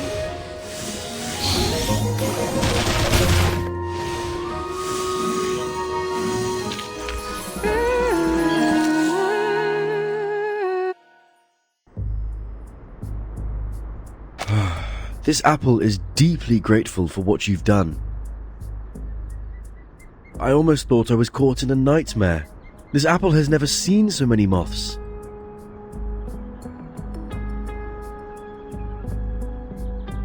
Ugh, this apple is going to have PTSD from insects. They are very sensitive to the scent of sap. With all due respect, even among all the plants, Mr. Apple is quite attractive to insects. So it was the scent that attracted them. No wonder Mr. Apple's invisibility didn't work. Thank goodness we're here.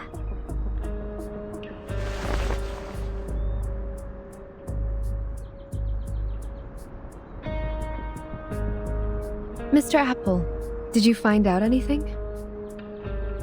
Yes, Miss Druvis. I brought something insignificant.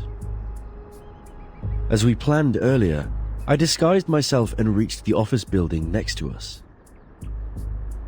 There is a device to detect arcane power at the entrance. However, this apple pried out what we needed from the guards. What is it? Did Miss Burton win on that voting list? Sadly, not yet. It's not time for a formal vote. Everyone is cautious and remains neutral. Apart from that, there are some rumors in the Foundation. They are not very favourable to Vertin. Rumors. It sounds as though the situation that Madame Z handles is more complicated and volatile than I thought.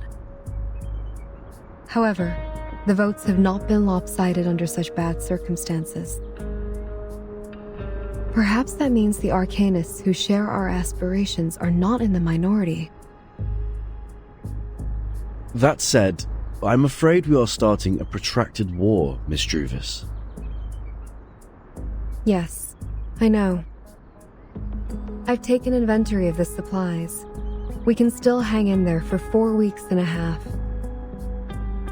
Although they have cut off the water and electricity supplies in the building, we can still live on the resources in the suitcase for a while.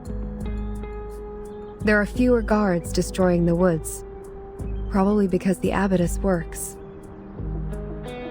What worries this apple is that if the procedure to finalize the draft takes more than 4 weeks and a half, we would then survive by gradually shrinking our territory until Madame Z's draft is officially approved. We have chosen the thorny trail, and so we are destined to burn our boats and never look back. Vertin. She is worth fighting for. For this point, Captain and this apple have absolutely no disagreement. Then this apple will keep scouting around for updates so that we could respond in time.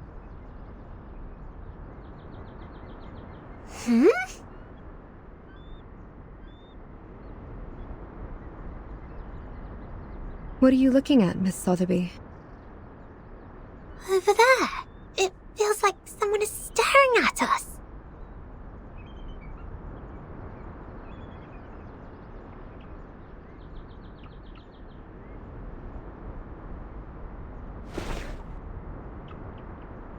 Let's go back. To the deep woods.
Isn't that scarf a bit too high profile?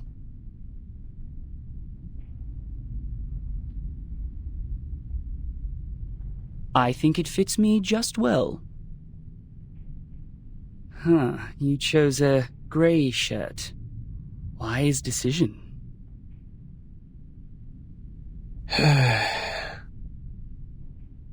Looks like you're fully prepared.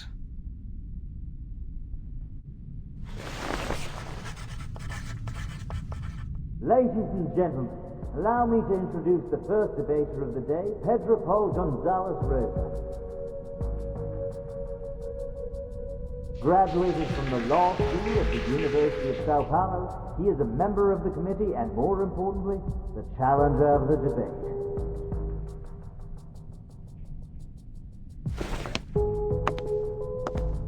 The other debater of the day is the delegate of the House of Integrados, Mark Hall. Over the past 10 years, he has served the Foundation by drafting countless acts and conventions. The topic of the debate today, storm reformation, manpower and discipline, is exactly a work of his.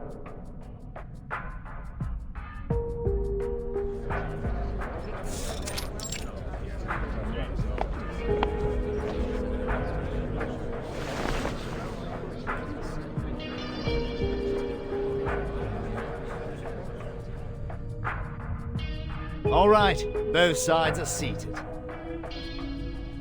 Before we start the debate officially, I suggest we give Mark, the draft writer, an opportunity to introduce the draft. Would you please, Mark? With pleasure. Storm Reformation and its advocates believe in such a goal. In this ever-changing environment smitten by the storm, this draft will help the Foundation win the trust of a considerable number of arcanists who have different backgrounds and abilities in a more efficient and stable way. That is exactly where I must raise an objection. The draft has a huge risk which Mark Hall has not realized at all. No, sir. I totally understand what you're trying to say. You have put forward several questionable arguments to prove Verton's suspicion of disloyalty. In response to that, please allow me to invoke the following cases to prove Verton's competence for leading the unregistered arcanists. Please turn to page 373 of Verton's personnel file. As you can see, since Verton became the timekeeper, the number of unregistered arcanists she has rescued so far is 63. That is a number unmatched by that of anyone present. If that's not enough to prove her loyalty, let's continue. I have to say, Mark, you have completely misunderstood my point of view. I don't care what Verton has done, but the feasibility of the draft. According to the existing regulations, the duties of educating and disciplining unregistered arcanists are taken by the School of Discipline. While you suggested in the draft that Timekeeper's personal teaching would replace the current collective training. Have you ever thought about the budget that we could possibly spend on it? The Foundation spends an alarming sum of money on education every year, and there is no way we pay extra for personal training. What budget?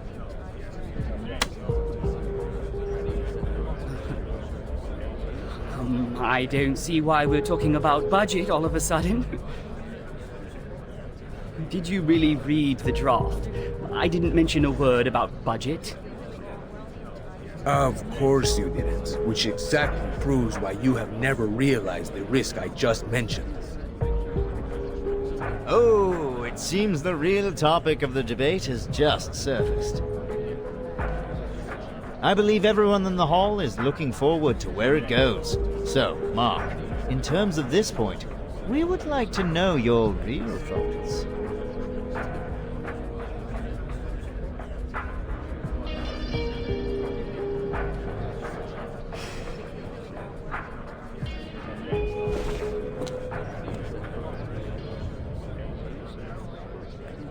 The Blackstone is left there alone.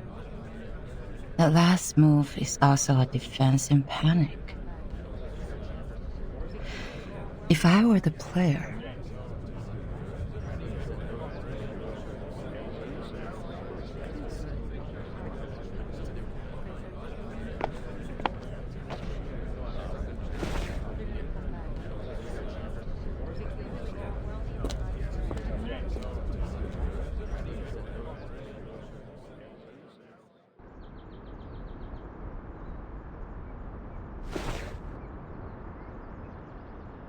what is it?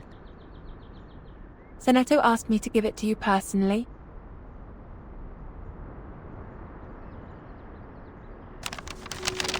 Dear Madam Z, with this letter, I send you my best regards. I have been instructed to manage affairs on behalf of Timekeeper during her treatment. Please let me know if there are any missions to alleviate the situation. I will do my best to meet your expectations. Sincerely, Seneto. Good news.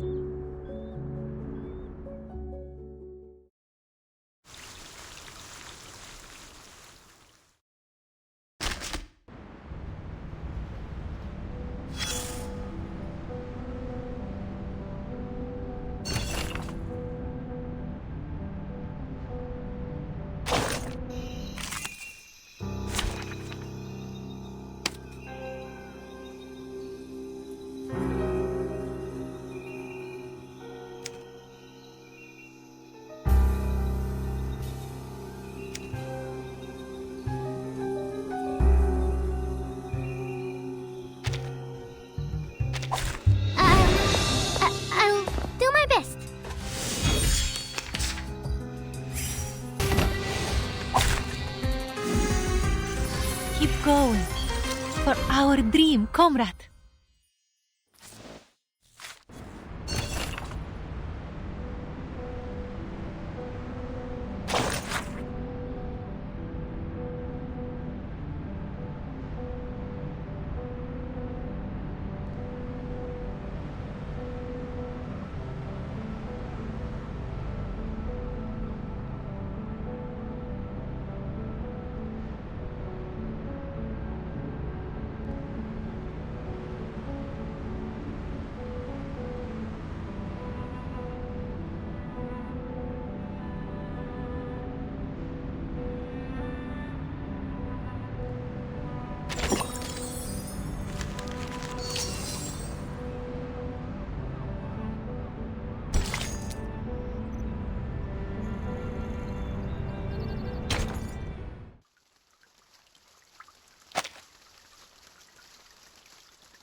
Oh, you're also here?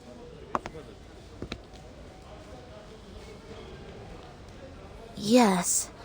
I am taking combat drills with the artificial somnambulism training system.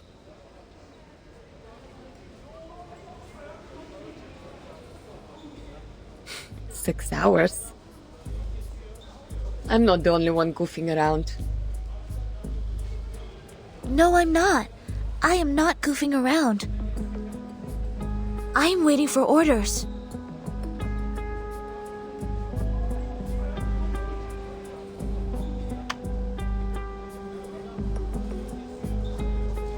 Well, much luckier than me. I have so many things to be. Bit Baklushe. Have you heard it? Literally me. I should have turned down the offer when they promoted me to the Foundation headquarters. They don't have any field missions for a flying witch. Is it because of the provisions of talent protection? Only God knows. House arrest may be a better name.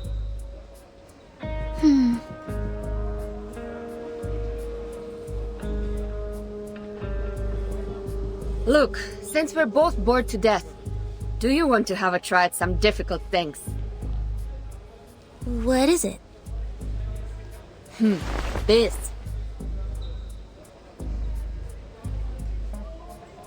Have you tried the artificial somnambulism joint training?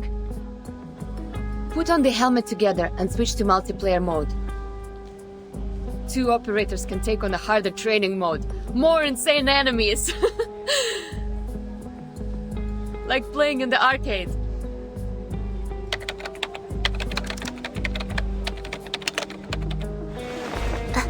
Okay. Shall I turn this red knob?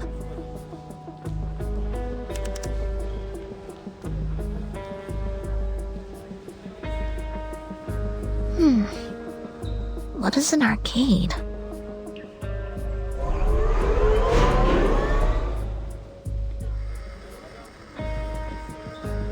What did you say? I can't hear you with my helmet on. Whoa, nice controller. Хорошо. I'm entering the zone now. Been a long time. Why not have some fun?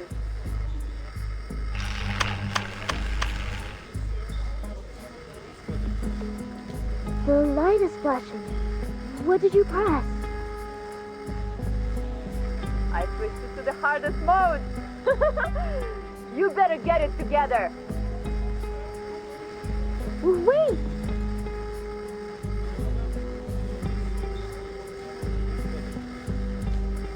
Don't fail me, top student.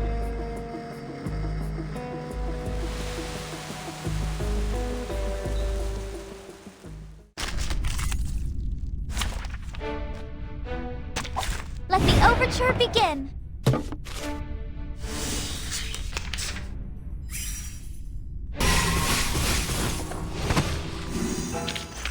Briefing complete. Was I helpful, timekeeper?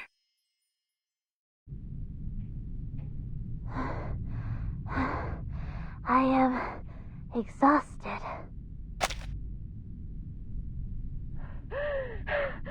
Almost joking.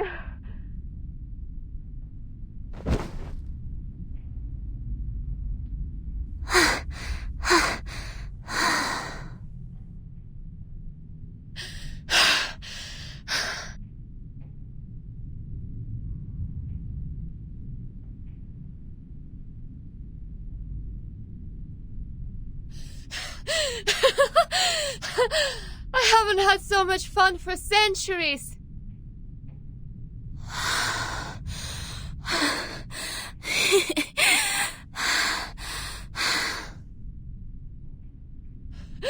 How many times did we die? Sorry, I cannot do math now. My mind goes blank. Who would expect the Sonetto would have a brain fade?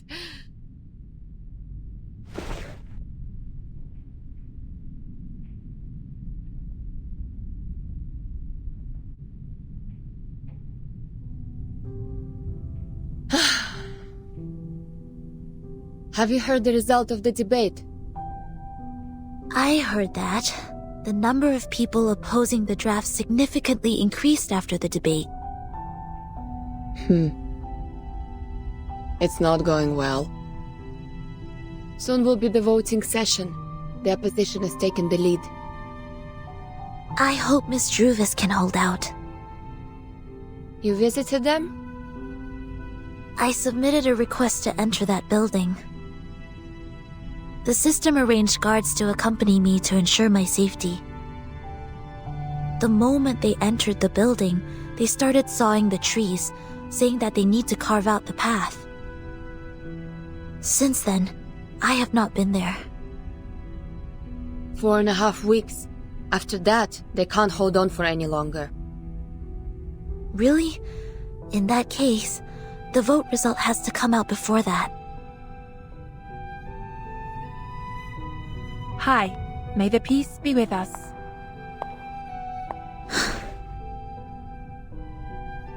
Hello.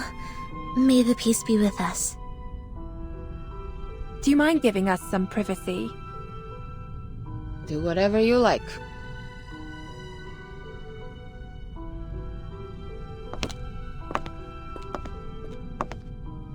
Here is Madam Z's message. Please visit her in the office on Friday. Ah, okay. Copy that. Thank you for the message. With pleasure. Wish you a good day.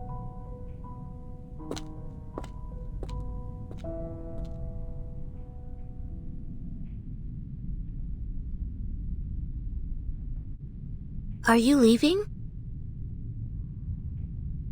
Yes.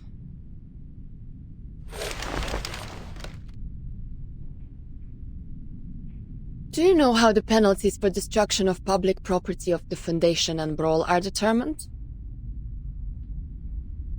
Huh? Well, according to measures of the Foundation for Administrative Penalties, based on the severity of the circumstances, fines will be imposed and the offender's salaries shall be deducted accordingly in minor cases, while detention or expulsion shall be imposed in major cases. The penalty also depends on what is damaged. For example, production tools, household goods, buildings, equipment, and facilities, etc. These are the properties that involve less cost and limited influence if damaged. If the number of people involved in a brawl is equal to or less than 8, and there are no major casualties, the penalty will be minor. May I ask what happened? Why are you asking this all of a sudden? Nothing. As I said, bored to death. So bored that I have been paying attention to the Foundation's regulations. Even the flying manuals failed to win this much of my attention.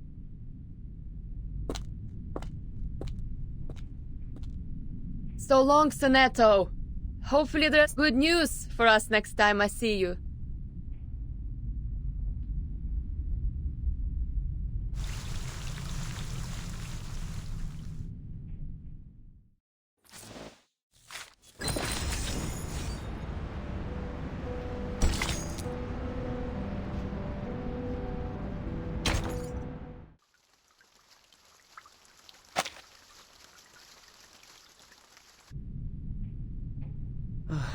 We are falling behind even further. A vote or two won't help us turn this around. I know. The move to deny was indeed useless. The arcanists that were on our side have defected. I misjudged the situation in the debate. I was going to seize the opportunity and the initiative.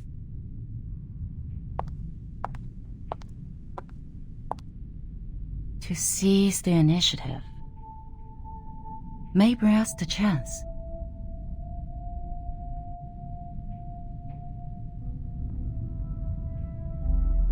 That is to say, don't pull back, don't jump, even when they're attacking. But to focus on the bigger picture, to win strong positions. The black tsuke, then the white hane, and the black counter hane here. The white stand, the black osae. Through these moves, I see. The move to D11 can save us more than 10 Mukov stones. We can still win within 10 moves.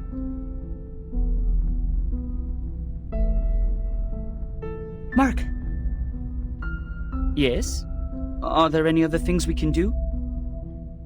We need an influencer, a leader who can win us more than 10 votes. Give me the file of the uncommitted leaders, including those who were neutral about this issue in the beginning. Okay.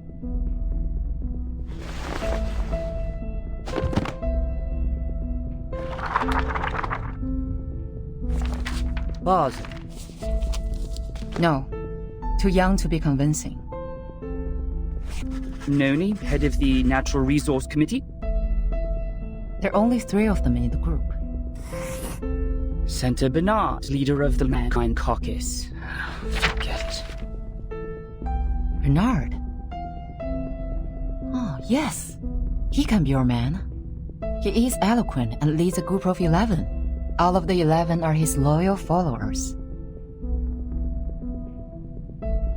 Why is he uncommitted? I thought he would be the first to vote. Perhaps they believe it's a sure bet. Find out what he's been up to. But, Madam Z, are you sure you want to cooperate with him?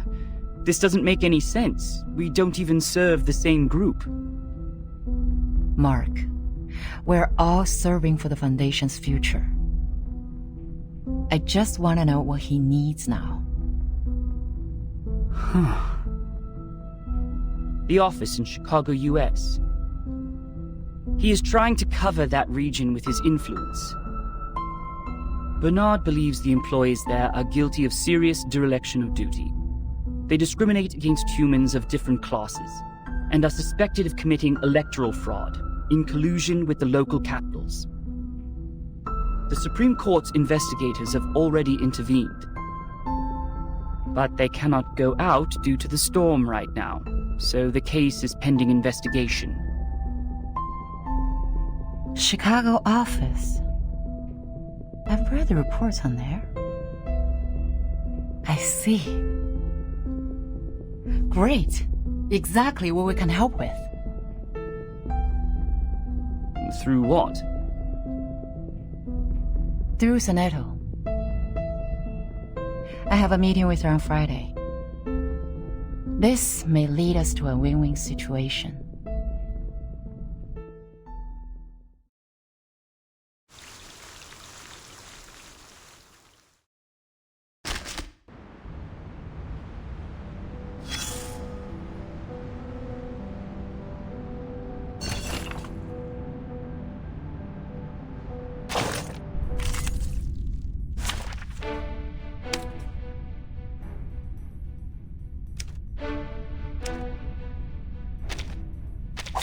Join with us, comrades.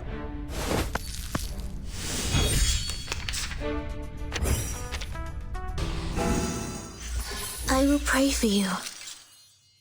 Sorry.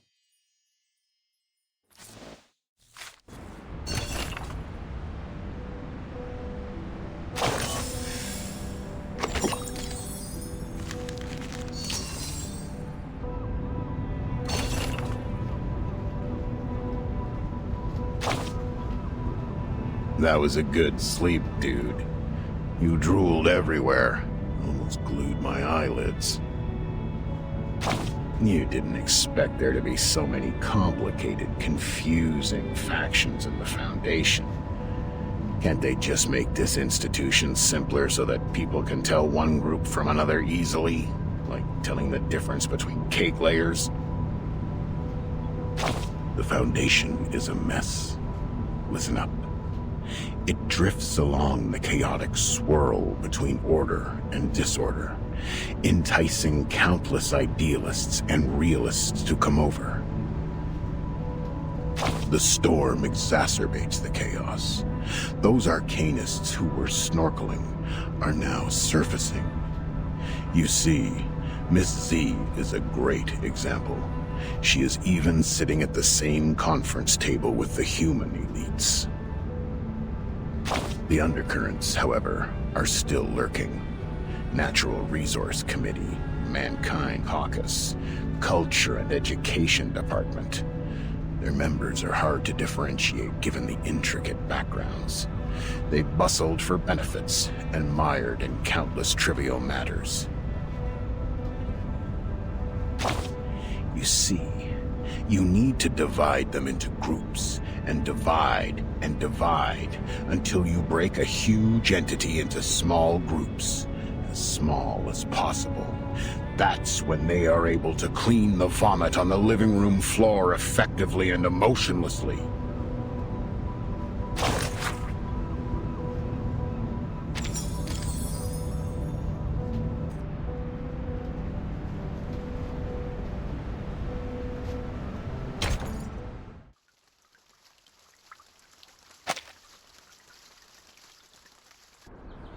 Best wishes for the upcoming victory.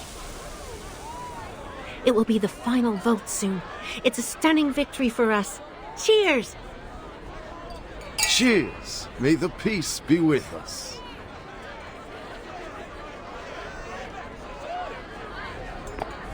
You're in a good mood.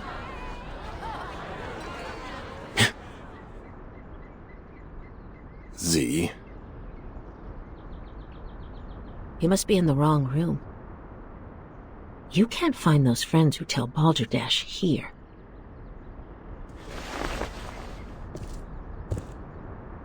What brings you here, our honorable committee member? May I have a word with you, Bernard?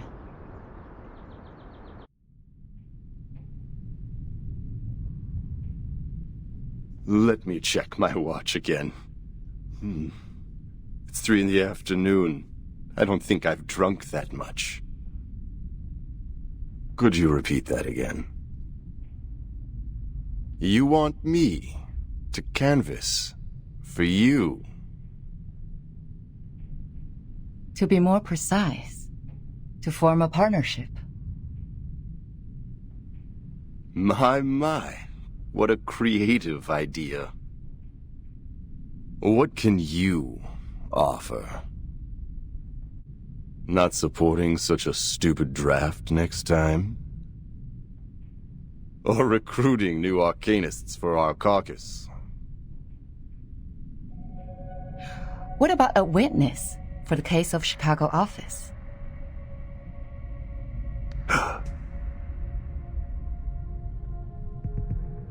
Who is it? Give me the name. I will, if you collaborate with me. Or talk to me with a better attitude. I'm sorry. Our philosophies have always been different, and that led to prejudice.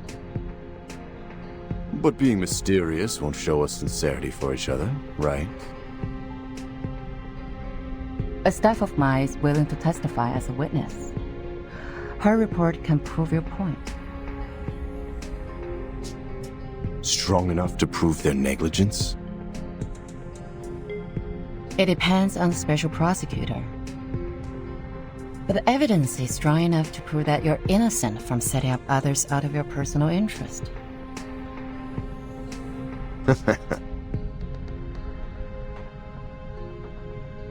Looks like you've got your own little bird. The management there sucks. They don't serve humans or arcanists. They're just puppets manipulated by money. I want to bring order back to that place. And I've collected quite a lot of evidence against them. Yet the most ridiculous thing happened. The second week after I submitted the investigation application to the Supreme Court, the evidence was gone. My men found their charred pieces in the garbage room. Someone threw them into the shredding incinerator. It was like I could do nothing but surrender. You have a wolf by your ears. I understand.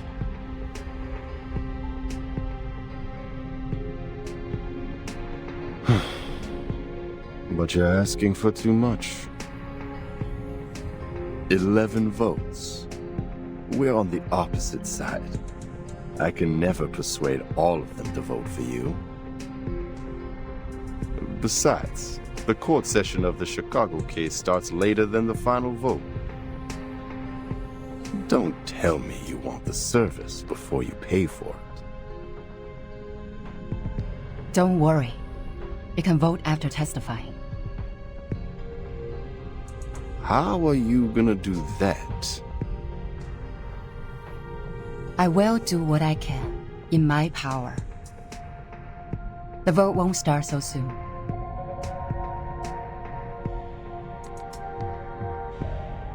I can try for 9 votes, or 10, for the appreciation of your political resourcefulness.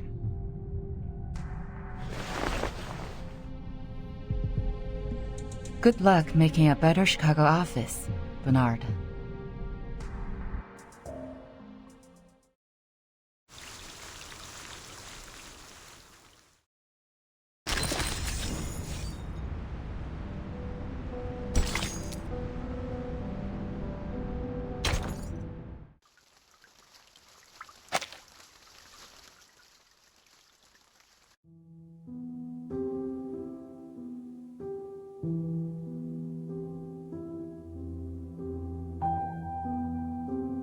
Miss Petra. Come in. I'm here to report the situation so far. Some neutral parties have tilted in favor of the draft. How many? Not a lot of them, but enough to make the votes even. They have always pursued revolution in the Foundation. Looks like Mark has finally persuaded them. I heard Miss Z has been working hard on canvassing too. But the number of the conservatives remains the same. We don't have to worry about that. I believe we will still prevail in the final vote days later. What about the other groups? Still functioning as usual. Nothing special. By the way, Bernard and his men paid a visit to SPDM. I didn't get to talk to them. Thank you for the report.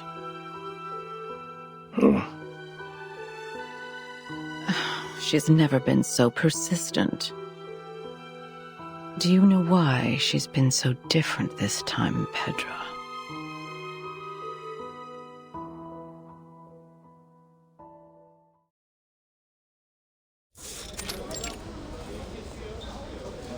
I didn't realize you had time to invite me to play table tennis. Or are you actually here to lobby, Madam Z? I'll say both, Katz. Back then when I was a student, I'd often invite my classmates to play ping pong after we left the laboratory. A cold shower after getting soaked in sweat is a piece of memory I can't forget.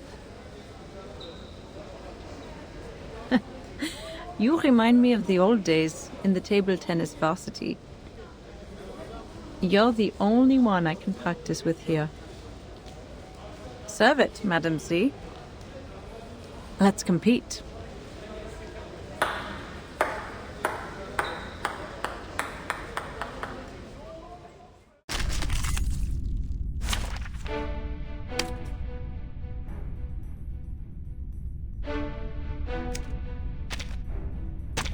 Join with us, comrades.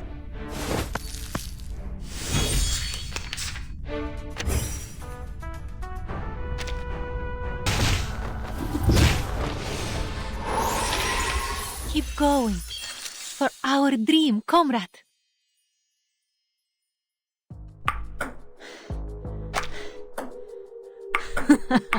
Backhand chop. Great, great. Again. Ready to go. Hey. Nice shot.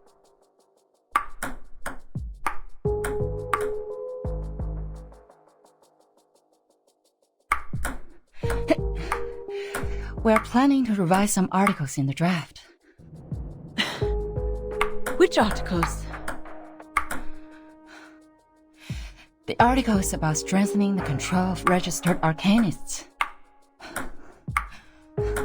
You're right. We do need to improve the credibility of the Foundation in the outside world. Tell me more. The Timekeeper's power to discipline should be transferred back to the School of Discipline and the Foundation. The Foundation will conduct a unified risk assessment on arcanists to ensure this team is always under control. But in fact, it still belongs to the Timekeeper, right? That is our minimum requirement. And you will not change.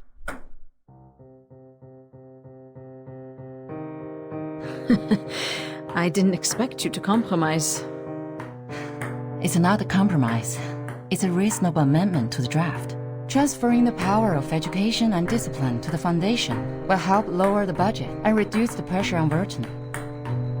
And you would even lobby an opponent, me, for this amendment. A reasonable appeal shouldn't be rejected just because it is raised by a different faction. The Foundation needs solidarity, not contradiction. If the draft is meant to pass, I will do whatever I can to make it meet most expectations. Just like this ping pong game. Friendship first, competition second. Legislation shall serve the people.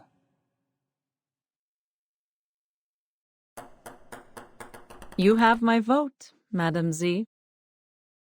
A vote is not the only thing I need, Katz.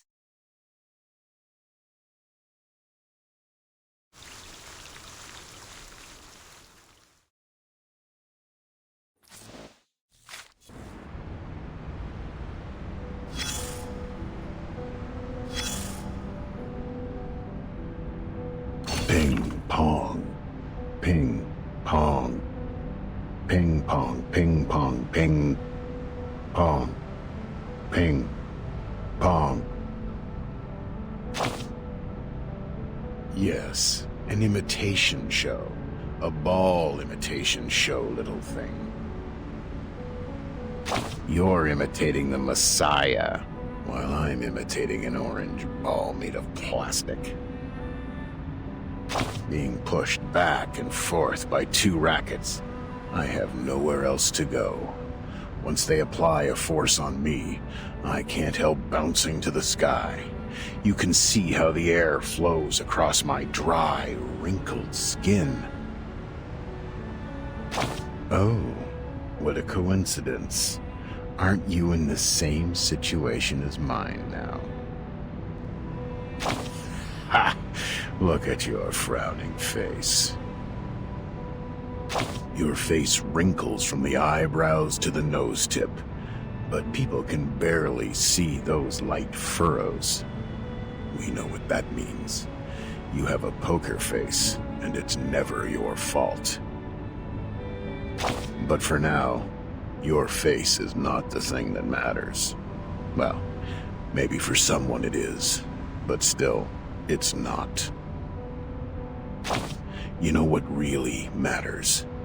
The game. Yes, it's the game. Of course the game matters. Everyone loves the game. They gather at the stadium yelling or roaring vehemently. They choose one team to become its fan and spend good money on a team uniform or an autographed ball. Yet, it's just a ball. You see where I'm coming from? Just a ball. Its outline, a circle, could be found in any geometry textbook and anywhere in this world. When the first hominid picked up a coconut and threw it to the sky, and caught it, and threw it, and caught it, and threw it again, when she felt joy and yelped, had she ever thought of the future? The future where a simple ball has become so complicated and enchanting. Now we call it the present.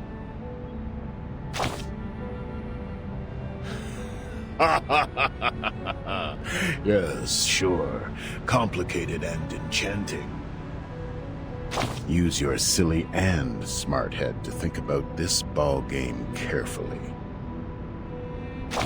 The complex scoring rules, the harsh requirements for reactive agility, the countless possible foul points. Your fingers, your wrists and arms, a correct way of using them will lead to victory.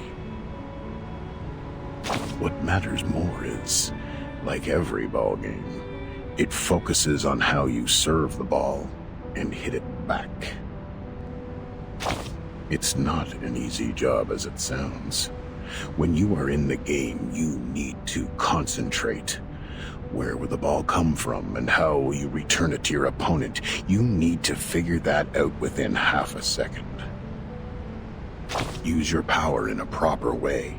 Move your feet in a stable pace. Inhale and exhale at the right timings. Ping, pong, ping, pong, ping, pong, ping, pong.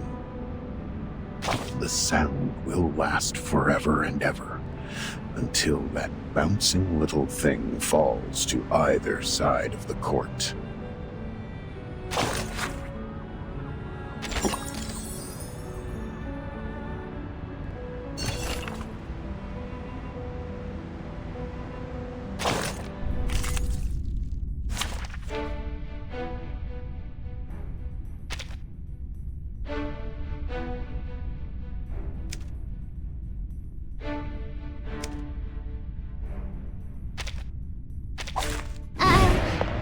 I'll do my best.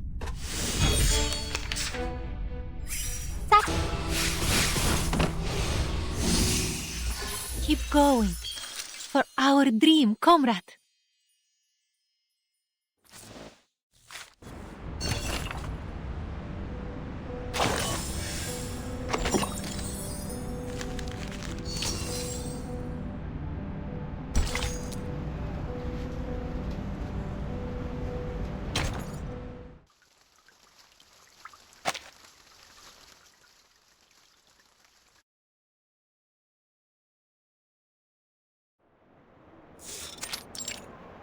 Constantine.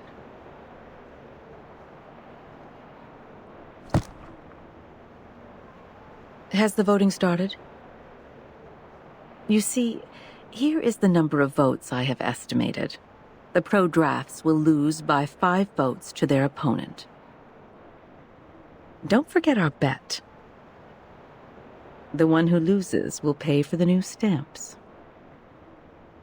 The final vote is not today, I'm afraid. Z's speech is still ongoing. She has just started the part on Article 3, Section 5 of the Rules of Procedure.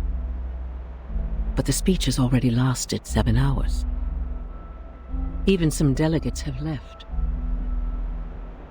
What? A filibuster? Yes, and Katz's speech will be right after that. So, I guess the final vote won't start until tomorrow. That won't make a difference. Delaying the vote won't change the result.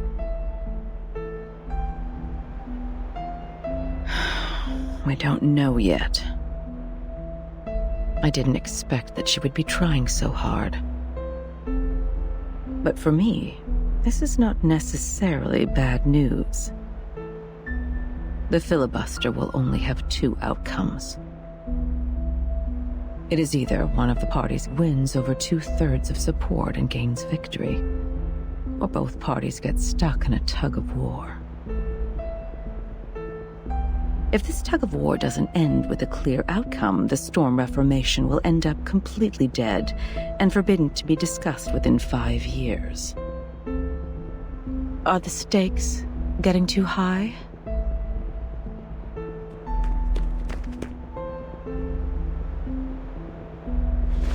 Madam Vice President? Mr. President came back from the PAX house. I will go see him now. He's waiting for you in the office.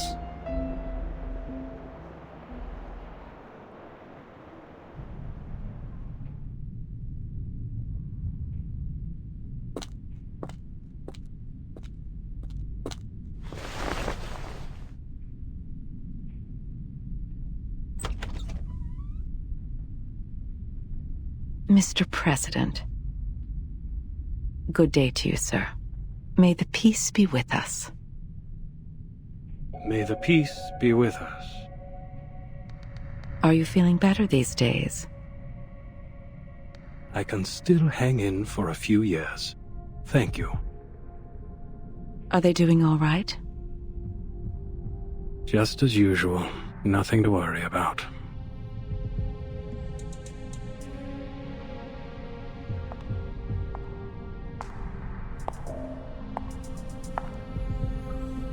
I'll stay in the Foundation these months.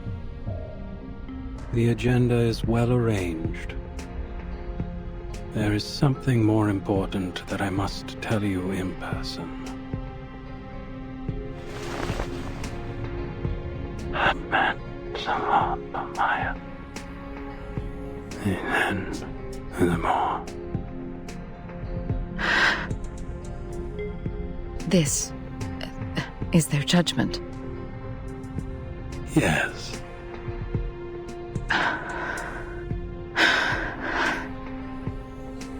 Then I have no objection to it.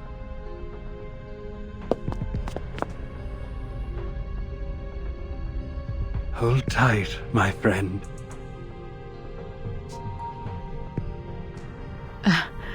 Excuse me. I have to admit, I was surprised. Thank you for telling me this.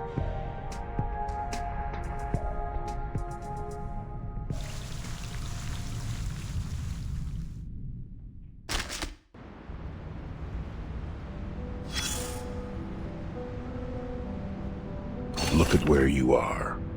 Paulina also once stood here. A human, a member of the St. Pavlov Foundation.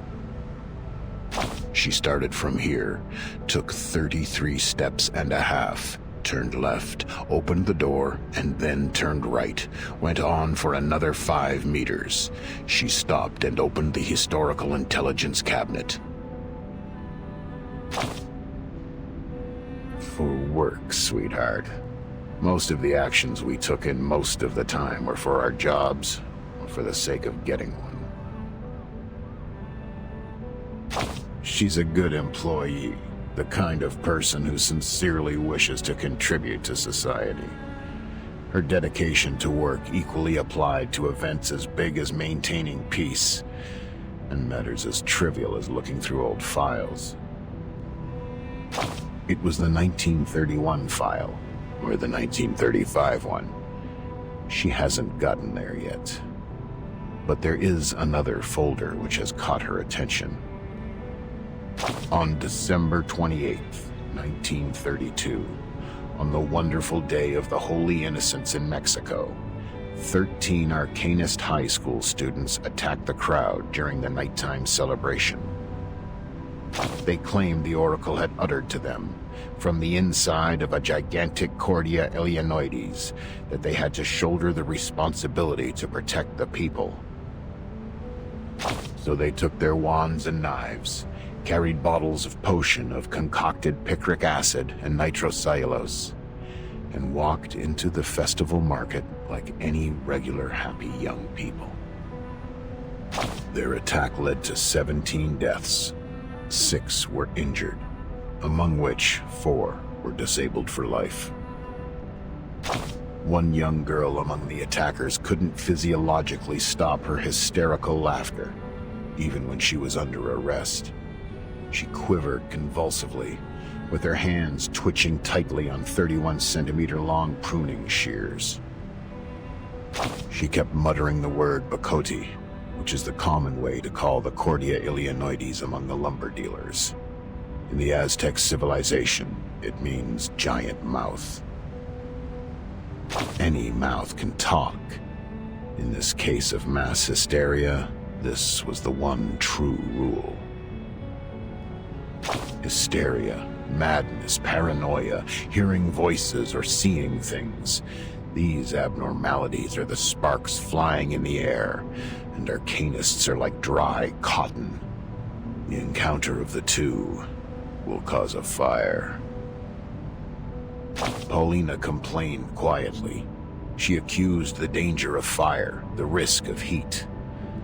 One can hardly hold no grudges against the flame when it is hidden next to you patiently, waiting. She started to mutter something of a more extreme nature. She was carried away, forgot that each individual has their own right even in a collective body. She forgot what public opinion can do to subtly influence a community. Her eyes were fixed on the scarlet flame. Racist thoughts crept silently into her blonde-haired, beautiful head like a cunning centipede. Fortunately, this is not yet the end of the story. Paulina still had her chances to change. Change. Yes. An alteration. Everybody has to change. You can improve your living standards, pay for prettier white clothes, drive around in a limo painted in bright pink. Anything to prove that you're as much of a man as those tough warriors in ancient Europe. Or you can try the bitter side of life. A life so bad that every weekend you have nowhere to go but lie on a couch hollowed out by your dog and pick your nose. You pick it hard just to locate and take out the hardest, largest booger that irritates your nasal membranes to stop the endless sneezing. The change of Paulina started from a question. A senior staff of the Foundation walked to her, flipping through the pages of the same folder, and asked, "But Paulina, how are you going to deal with the fire?" On the next page, the survivors started a new life under the supportive measures, and the crazy children have left their poor family, leaving the violence and harassment behind, and moved into a sanatorium with white walls. The record of the follow-up visits showed that they have stayed mentally stable since. They learned to calm themselves and overcame drug addiction and alcohol abuse. Some of them were even married. Between the last 2 pages, there lies a thank you letter. The name signed at the end of the letter went on for 2 lines, and the last name ends with a cheerful strike going up, like a smiley face. The fire is always there, Paulina. We need to find a way to live with it, not to extinguish it. Keep them somewhere safe, like a high shelf, and away from the fuel. Watch over the temperature. Maybe teach them to burn in a manner that no one, including themselves, would be hurt. Division and confrontation have never taken this world to a better place, have they? They went on talking for a bit more. About the responsibilities of this job, about personal liabilities, about hatred, about the minorities, about the practices that ought to be taken to realize ideas. Young Paulina had changed. Drops of tears seep out from the bottom of that pair of beautiful green eyes.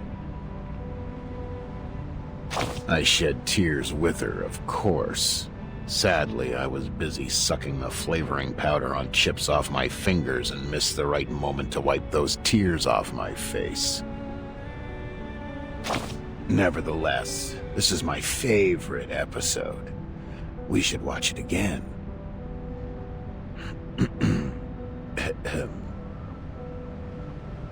Look at where you are. Paulina also once stood here.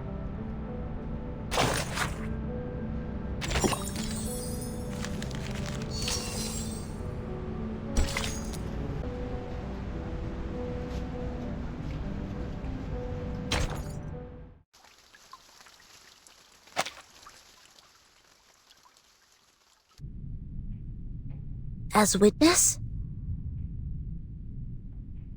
Yes. Your report means a lot to him. I can provide the report, but I have no experience in court hearings. If I say something wrong, will it affect the special prosecutor's decision?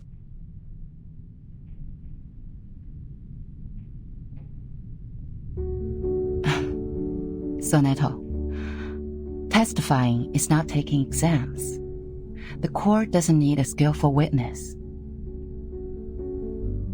Just honestly tell them what you saw. Focus on the point, and don't distort the facts. The Supreme Court, they value the sense of justice of the youth. Sense of justice. And that's a noble quality you have. I will do my best, Madam Z.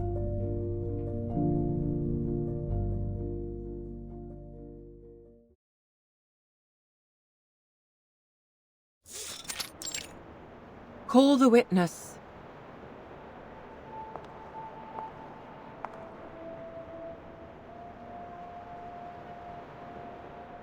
Greetings. May the peace be with us. May the peace be with us. Sonetto, as informed by the subpoena, you have been called forth by the accuser, Bernard Wilson, to testify as the witness in court. Could you specify the relationship between you and the accuser? We did not know each other. I heard of him at work, but we rarely worked together. Then why did he call you? I was one of the parties involved in the 1929 storm incident. I submitted a detailed report of that. He searched the database and found the report, so he made a request for access to my supervisor, Madam Z. Then, Madam Z asked if I would be willing to provide the report and attend court as witness. Could you tell me the reason why you agreed to testify? My immediate supervisor is having a long-term treatment, and there are more time slots available on my schedule. I am happy to be able to make a difference during the time and defend the established facts. More importantly,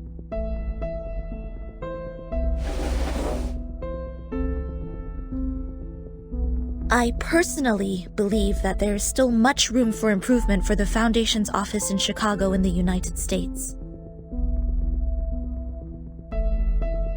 What is this, Miss Sonetto? This is a record of all my travels from the time I received the promotion order in the research center to go to the office in Chicago in the United States, to the time I went back to the headquarters of the Foundation when the storm came. This is the field report and diary I wrote about the storm in 1929. What point do you make? I would like to prove that the Foundation's office in Chicago in the United States violated the Declaration, Fight for the Peace and Order of Mankind, and the rights of some humans and arcanists. tarnishing our reputation!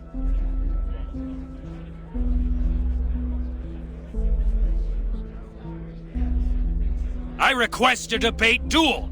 I won't allow her to distort the truth like this. Mr. Seth, I haven't checked these files yet. Silence, please. Your Honor, you can examine the files one by one while we're having the debate duel. I can't bear to see the long history of our office slandered in this way by a newcomer. I demand a duel with her.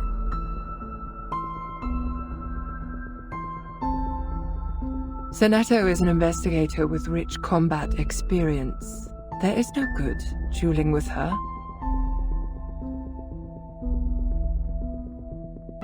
Do you accept the debate duel? I have no objection, madam.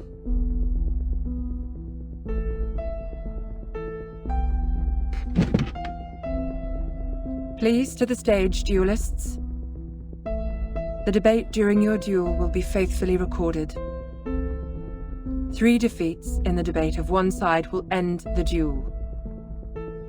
You have the floor now.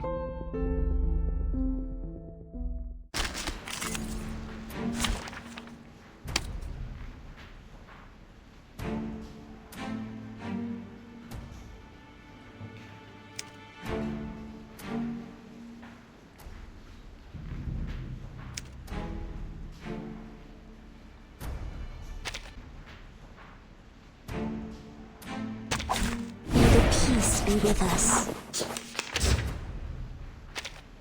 I have decades of historical materials of the office and know it better than anyone else. Well, you were in office for just 3 days?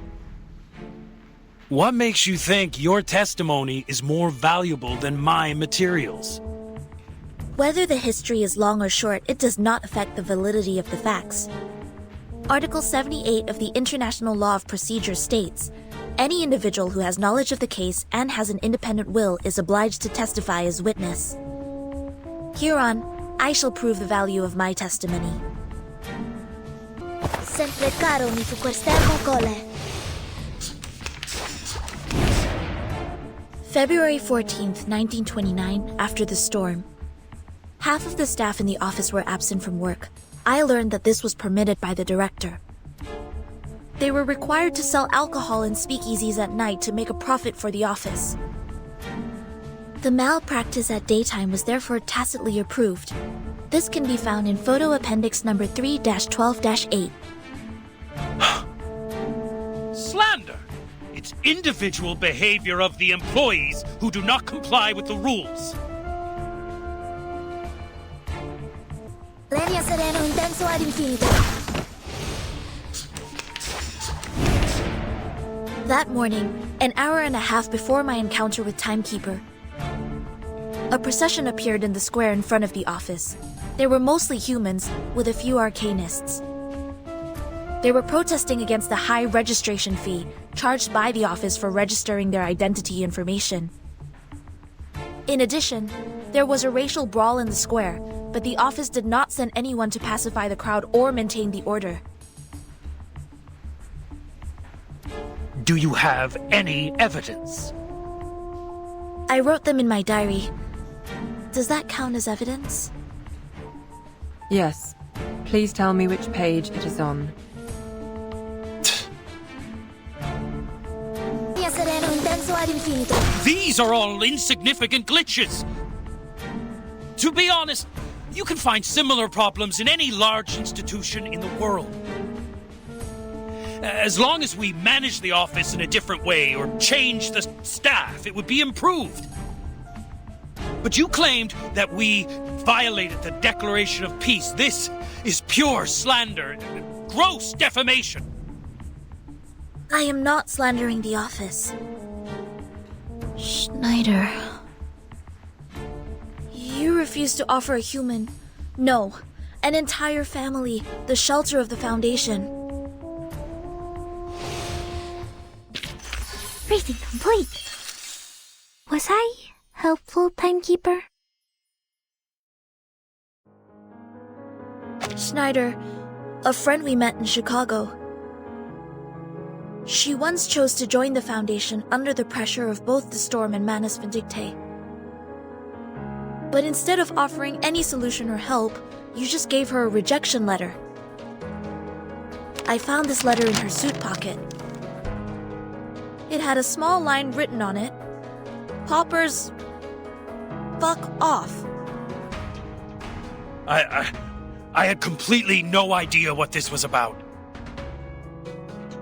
Not to mention the fact that no one at the office had ever heard of the Storm. What help could they offer? In this particular case, you should have reported to the headquarters or to the investigators out there, instead of doing nothing but leaving an insult. I do not understand why there was such wording on it. Was it because she did not pay enough shelter fee to qualify for sheltering? Or was it because the wand she used was transformed by Arcanum, which made you think she was an Arcanist? Does not the Declaration of Peace say, everyone strong or weak, rich or poor, of any race deserves a helping hand so that the existing peace and order shall be maintained?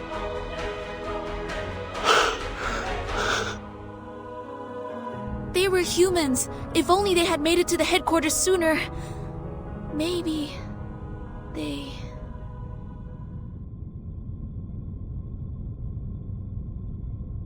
In the particular circumstance at present, it's impossible for the headquarters to take in humans from all over the world.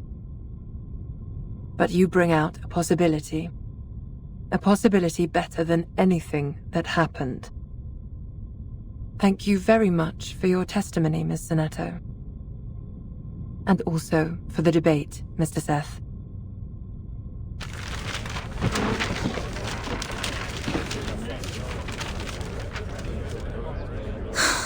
I seem to be too emotional just now.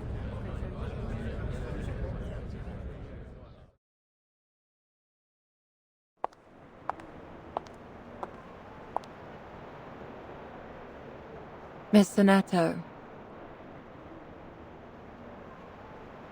you brought us a great debate.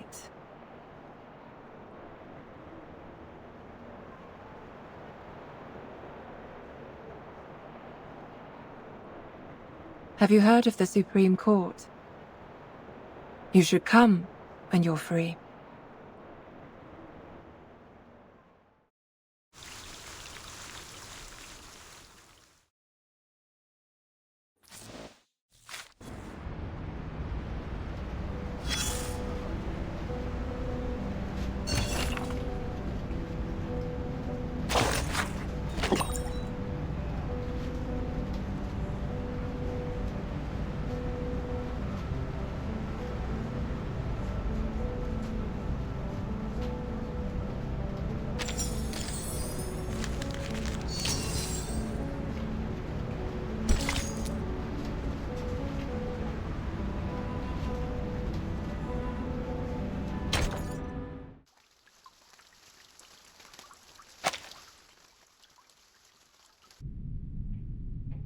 I was told you have something important to share. Yes, the filibuster is about to end. Z told me they are going to end the speech and apply for the official vote at noon. If you're going to continue with the debate, don't forget to send your men. Do you see Bernard over there? Yes. Quite a lot of his men attended today. They have remained uncommitted to Storm Reformation so far. I thought they wouldn't bother to attend. The opposition side doesn't need a dozen more votes to win, after all. But the advocates of the draft do.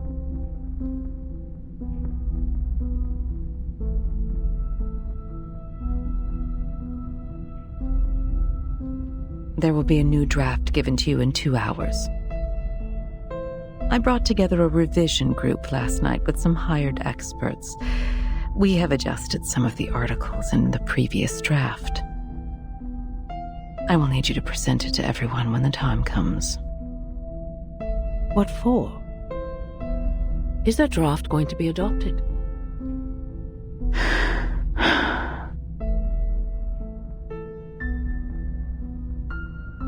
Oh, the draft is going to be adopted, isn't it?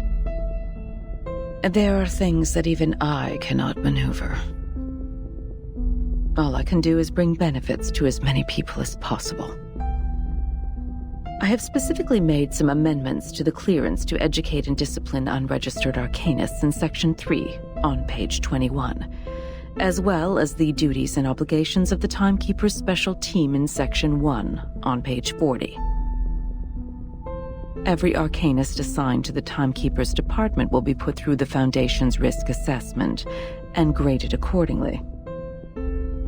Ordinary arcanists only need to receive primary artificial somnambulism training. The more extraordinary ones will be sent to the School of Discipline for re-education. Delegate Mark also submitted another edition, which was quite similar to this one. Is that so?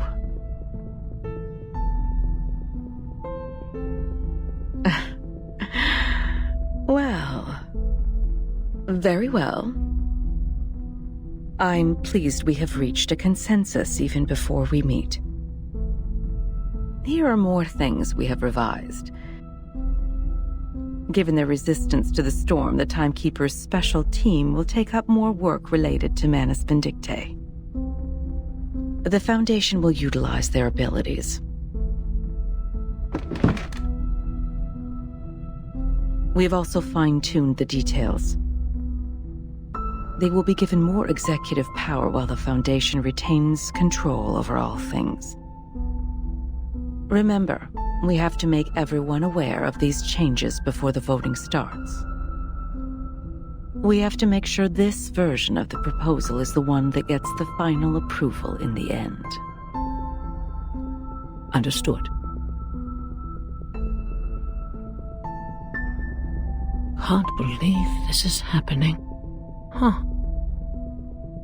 The first revolution targeting arcanists in the past decades. Don't forget my stamps for this quarter, Constantine.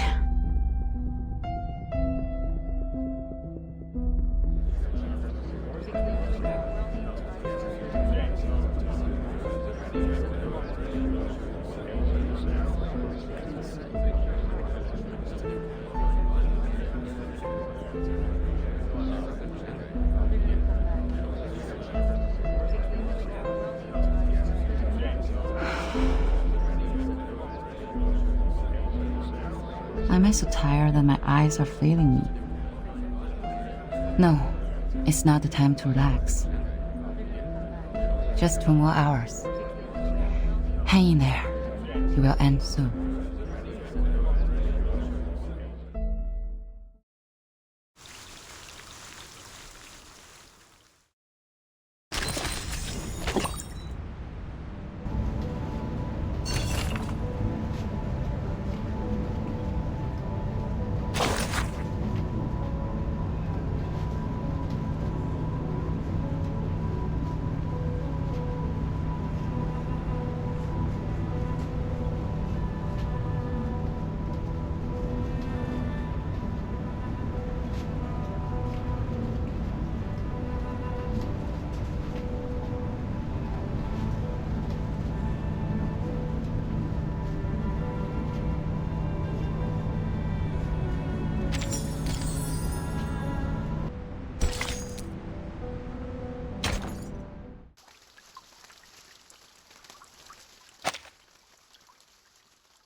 Ah, roast leg of lamb, Wellington steak, Turkish kebab. Oh, I want meat! Are you hungry? Worry not, worry not. The leaves of the potatoes we planted have turned yellow. Struvis said this is the harvest time. Let's dig them out and make shepherd's pie. Potato? Vegetable? No, I don't want them anymore. I've been eating healthy salads for a month. I want meat. I want rich, juicy, meaty, sinewy, savory, sizzling meat.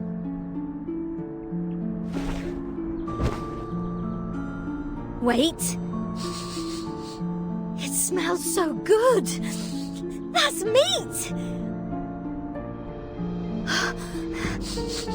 Where's that smell coming from? I do smell something good as well.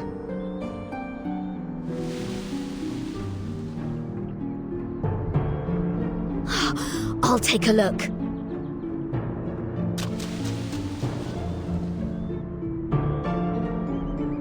Wait, Regulus! The critter's lair is over there! Critters? No worries. Critter is a type of meat. Roast it over fire and a square meal is here. Smells so good. It's over here.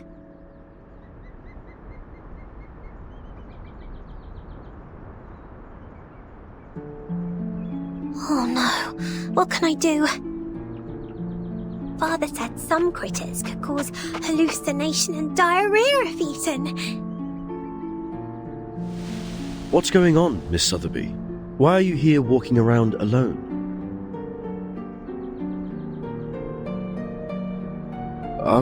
Where is Captain?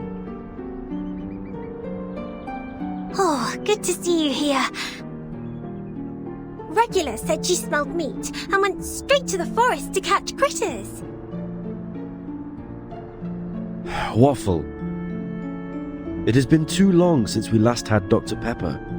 Does Captain finally start to have a senior moment? Let's hurry over and take a look. The smell of food is unusual. It's verdant over there.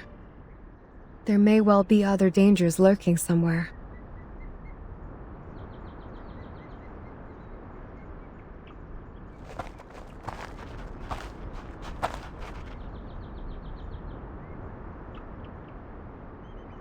This is weird.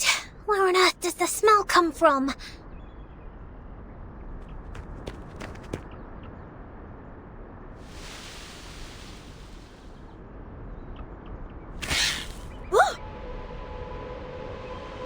Blimey! It's a carbuncle! Regulus, it's not edible!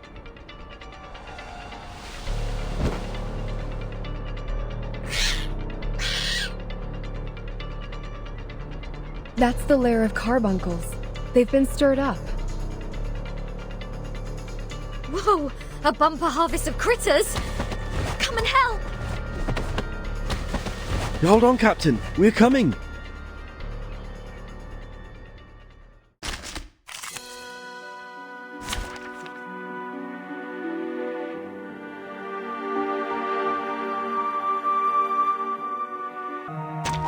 Let the overture begin!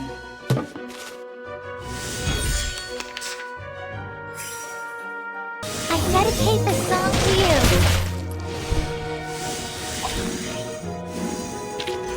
Breathe, breathe. Was I helpful, timekeeper?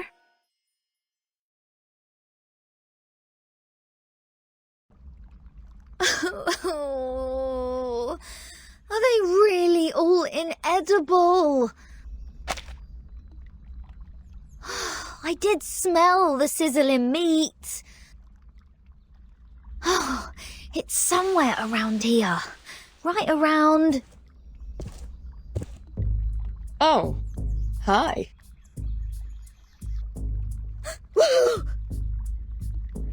Who are you?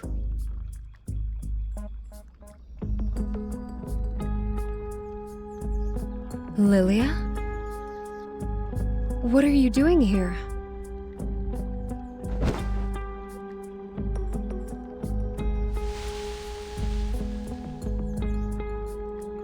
I got you something good.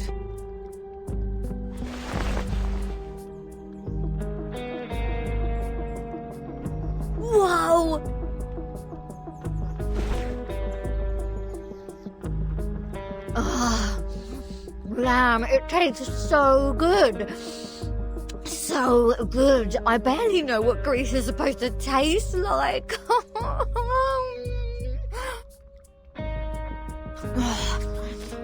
Thank the great god of rock for his blessings.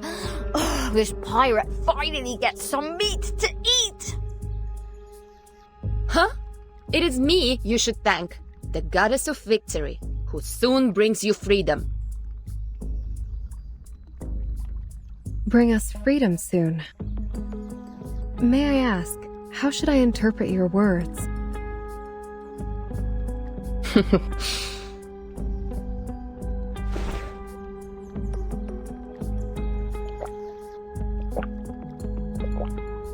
You want some?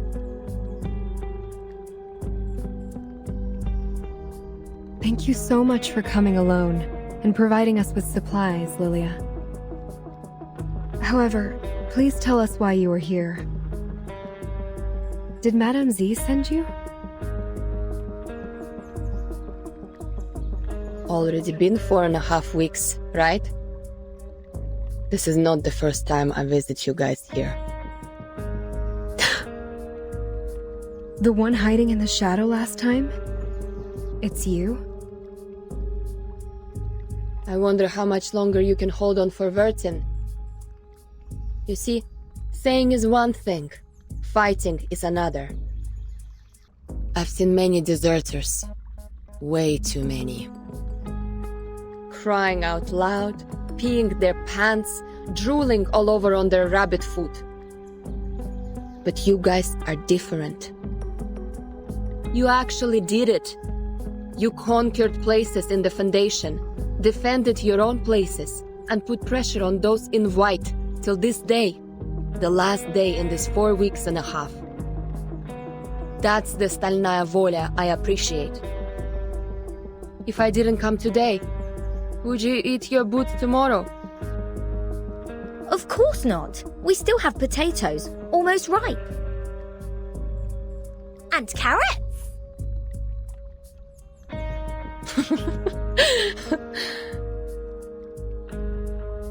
Thank you for your kindness, Miss Lilia. May I take it that you are coming to bring us the good news? Is there a final result for Madame Z's draft? So far as I know, Madame Z hasn't given up yet. Just like you, when she gets serious, she looks like a fierce doe. But I already lost my patience. Tons of processes need to be done before it can be performed, even if the draft is passed at the final vote. As long as Vertin is still on that bed in the ward, you're just an isolated island. Everyone can step on you.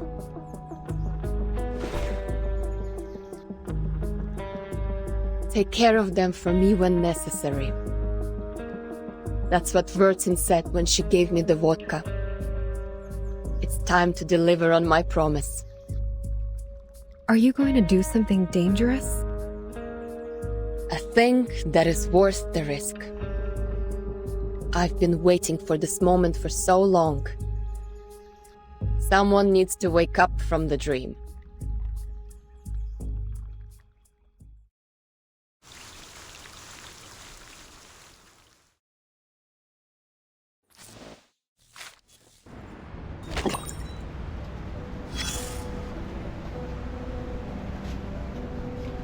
The story has come to a new stage.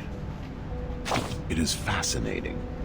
It has plots of unwavering loyalty, survival from the jaws of death, and even a little bit of unconventional excitement. Raise your head, and you will see this splendid spotlight grilling the top of our heads like a stove heating a frying pan. We mumble and mumble and mumble. Something like arcanists, new changes, perseverance, and the storm. Right, that's it, the storm. The storm is no longer something new here. Everyone in the story talks about the storm. People don't find it attractive anymore. Once you turn the camera out of the spotlight, you'll see many other people on the stage. Many, many other people. The other actors. Actors who are different from you.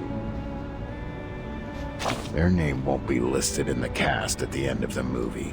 Not even a poor St. Pavlov squad leader A. They're a bunch of people. A bunch of people just like you, though there are still differences between you and them. Open their bellies and you can find everything that should be there. The liver, the stomach, the spleen, the lungs, and the heart. Their faces are clear to be seen. Look at them carefully. Carefully. Oh, you might have met one or two of them. They come from the same institution as yours, the St. Pavlov Foundation. Eve from the France branch, La from the Egypt branch, and the Matryoshka from the Russia branch. Oh, right. Your first friend made in a branch. That young man with the red nose. Ken from the Scotland branch. You looked here, you looked there. You couldn't find him anywhere, however hard you tried. Good question. I'll help you find him. Let's keep looking around, but this time vertically instead of horizontally. That's right. Upside vertical. Don't be afraid of that radiant spotlight. Look there. Ignore the risk of blinding your eyes. And you see it. A white umbrella, bigger and wider than any umbrella you have seen. Those green flashes stinging your eyes is the price you have to pay for finding it. The white umbrella is a shelter from the rain, saving that orange-haired girl in white for you. And you have witnessed how people standing in the pouring storm without shelter fade away. Like your little friends, and Ken from the Scotland branch. Remember the differences I just mentioned? A great time to keep silent. Your ugly trauma, a mixture of your mental issues and miserable past, would burst out in the next second, making everyone's heart twitch. But think otherwise. If the truth were known to all, today's not real and there's no tomorrow. I'm going to eat my shoes and an asteroid is falling. Then all of them would go crazy. Those pigeons valuing sense above anything won't sit aside and let this happen. So they made the most sensible choice. The huge white umbrella has only sheltered those qualified people. Qualified according to their standard. Now, let's cross our arms and make an arrogant judgment like those cynics. How cruel it is! And then you may start contemplating. Should they all go aboard the Ark?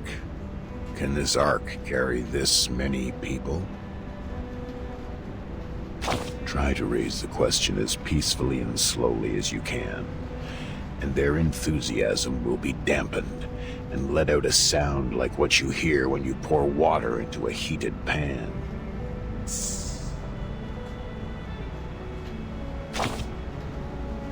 Their feelings. Oh, they. You mean Eve, La, and the Matryoshka.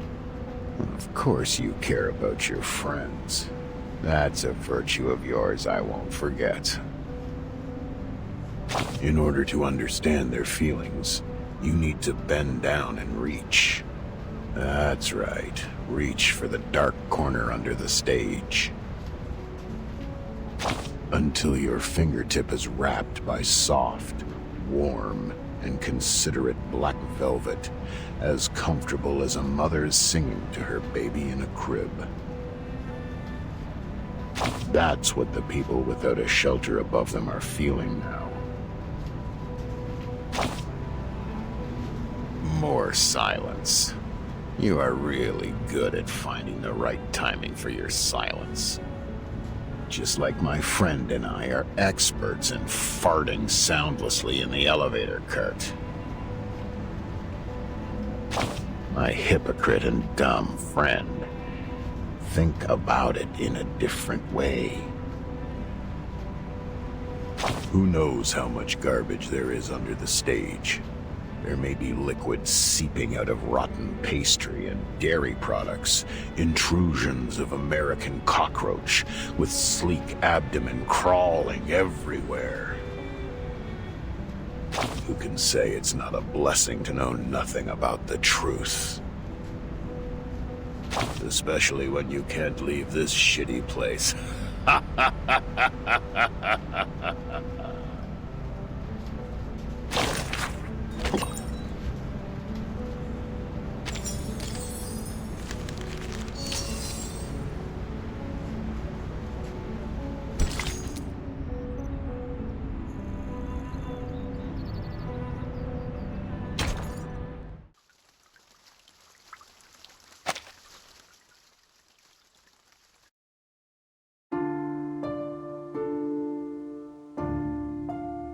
Final round of the vote.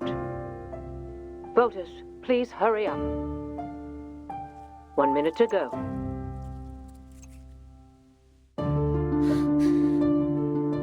Please be responsible to your votes in every round. Vote as soon as possible.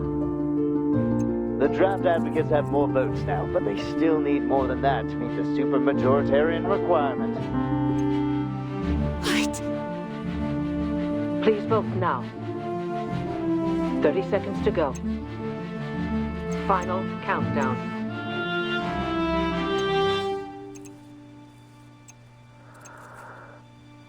Ten seconds to go. This will be your last chance to vote. Please, hurry up. Voting closed. Storm Reformation, Manpower and Discipline. Passed. Bucket list, one less. Huh. The glass is not as hard as I thought. Hey, time to wake up, Verton.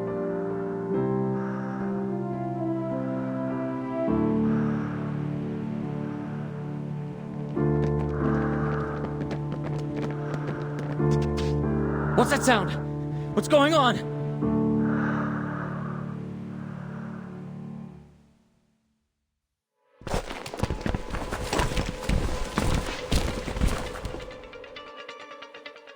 That was a quick reaction. 1, 2, 3. Well, relax. I'll keep the acceptable damage under 8.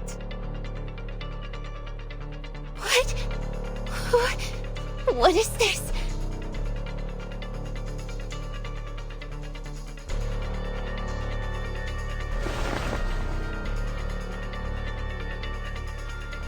Everyone, get your gear. Formation 1. Capture the intruder. Bring it on! Let me have my dear long-lost real fight.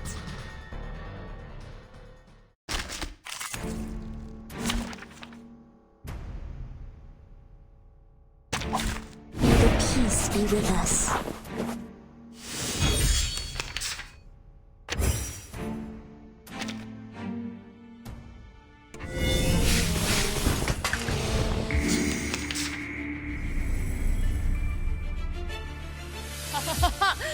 Bring it on!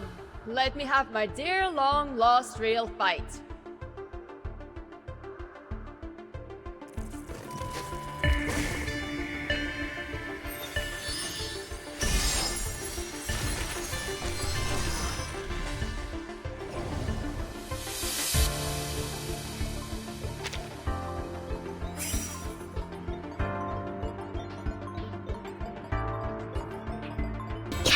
needed.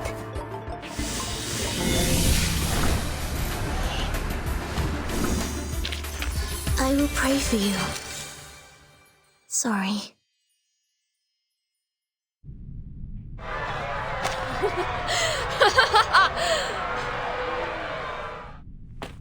Emergency! Room 1525, calling for backup.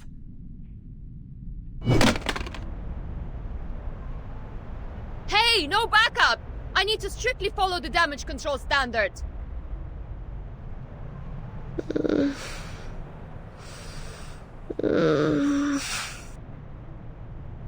Well, Lilia?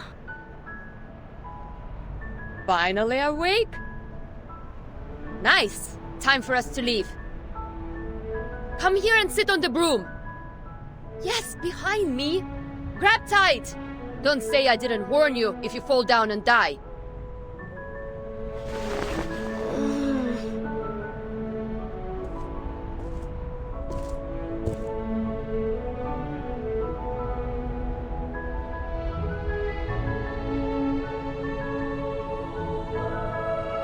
Right, Red 38, let's go!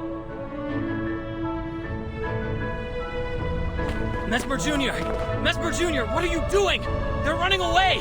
Go! Get them! They are mad people. Save your whining for Constantine.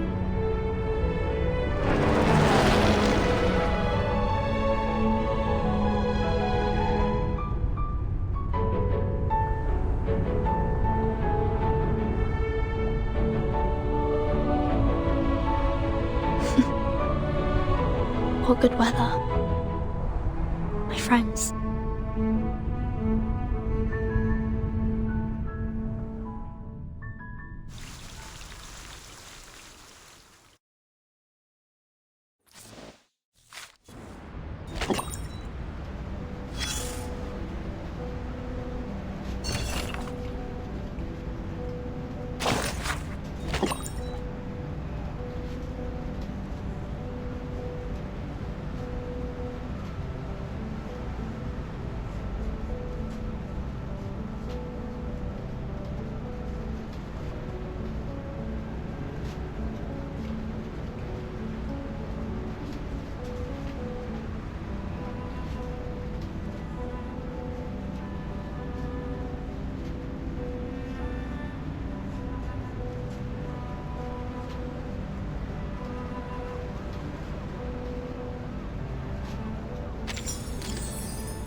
How do you feel? Getting used to the light?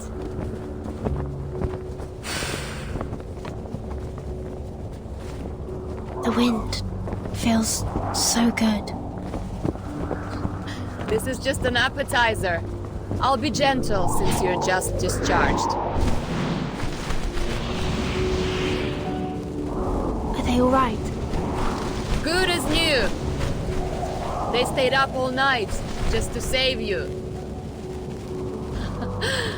I guess you're the only one who has slept tight. Madam Zia Druvis Saneto.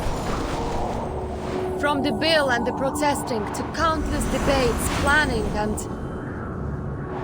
everyone is holding their umbrellas for you, Burton.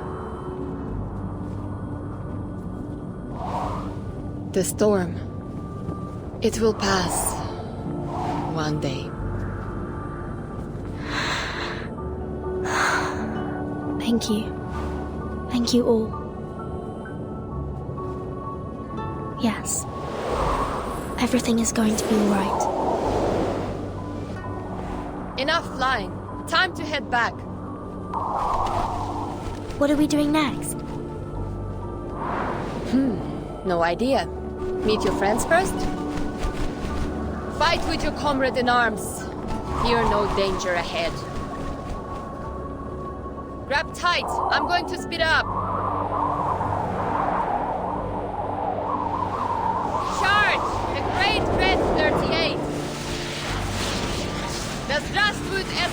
один выйдет!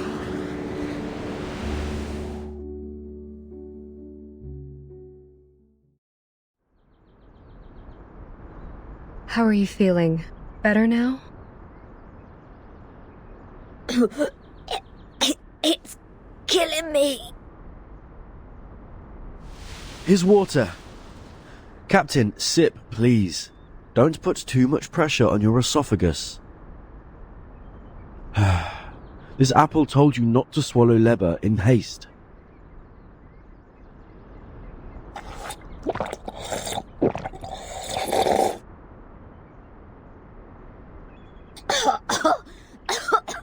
Oh,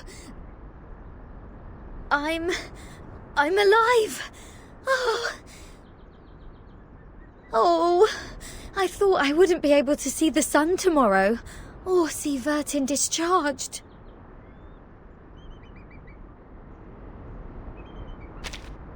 Who's talking?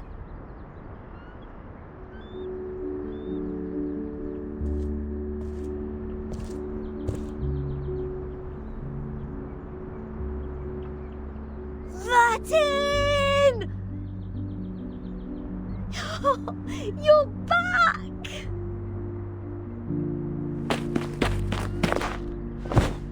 Vertin? Burden! Vertin! Oh.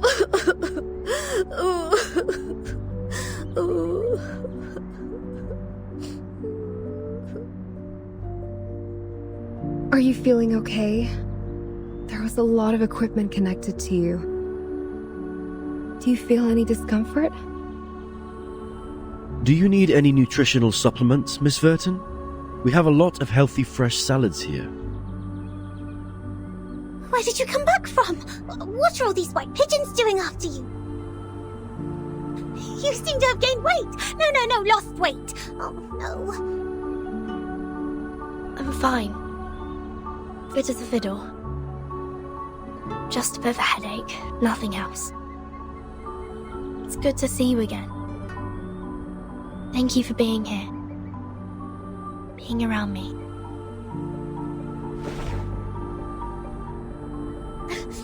Of course! Of course we're waiting for you. You're the only friend we have in this world.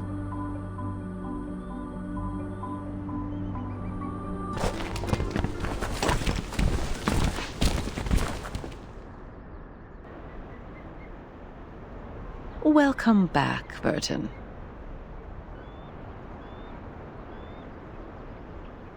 We have good news to share.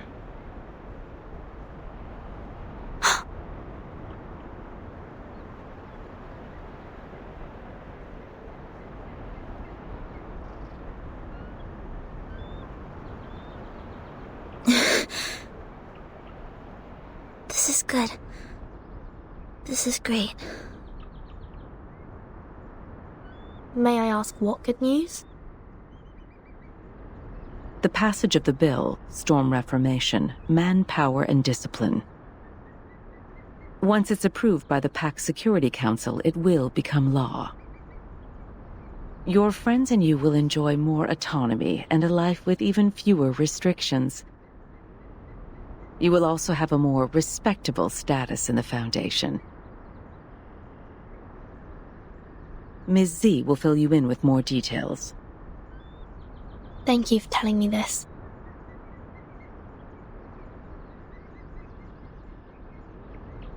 What about the treatment? Treatment? Didn't it finish just now? This treatment has an investigative purpose, and the timekeeper has passed the examination as a safe, low-risk individual. As Ms. Z has said, Ms. Vertin is strong enough to be the timekeeper. However, you will receive punishments for the damage to public property. I suggest you heed it as a warning.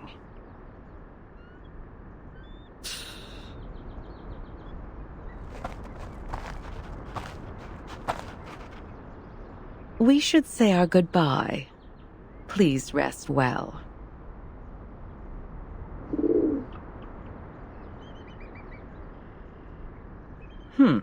Seems like the dove of the White Marble House is paying you a visit.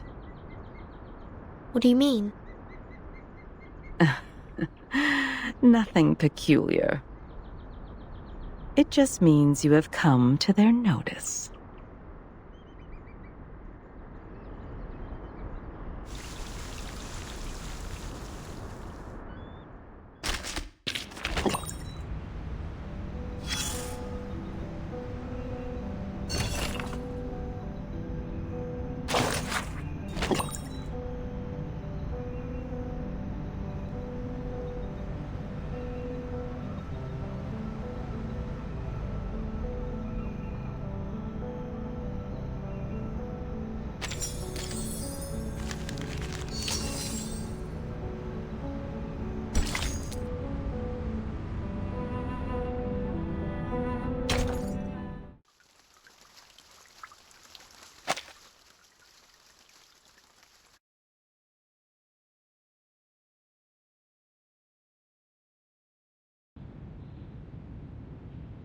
Yes.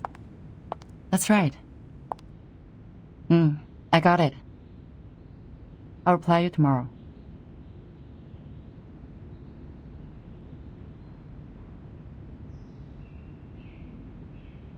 Please wait, Madam Z. Madam Constantine asked me to give this to you. Did she say why? No, she didn't explain it. Wait, I think she mentioned it's September 11 in the Chinese calendar today. I see. Please send my thanks to her.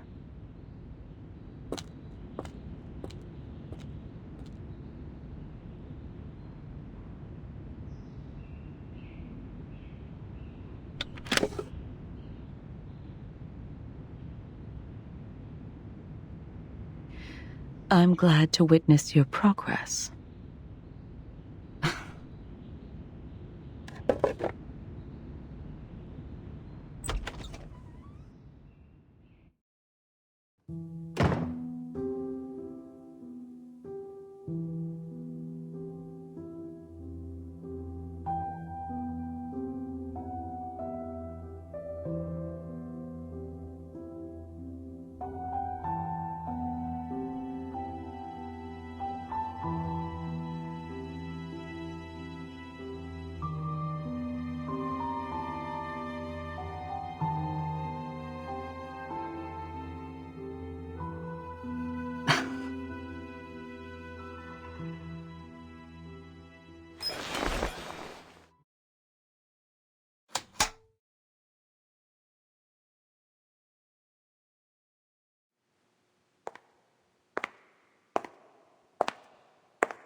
祝你生日快乐，祝你生日快乐，祝你幸福，祝你健康，祝你前途光明。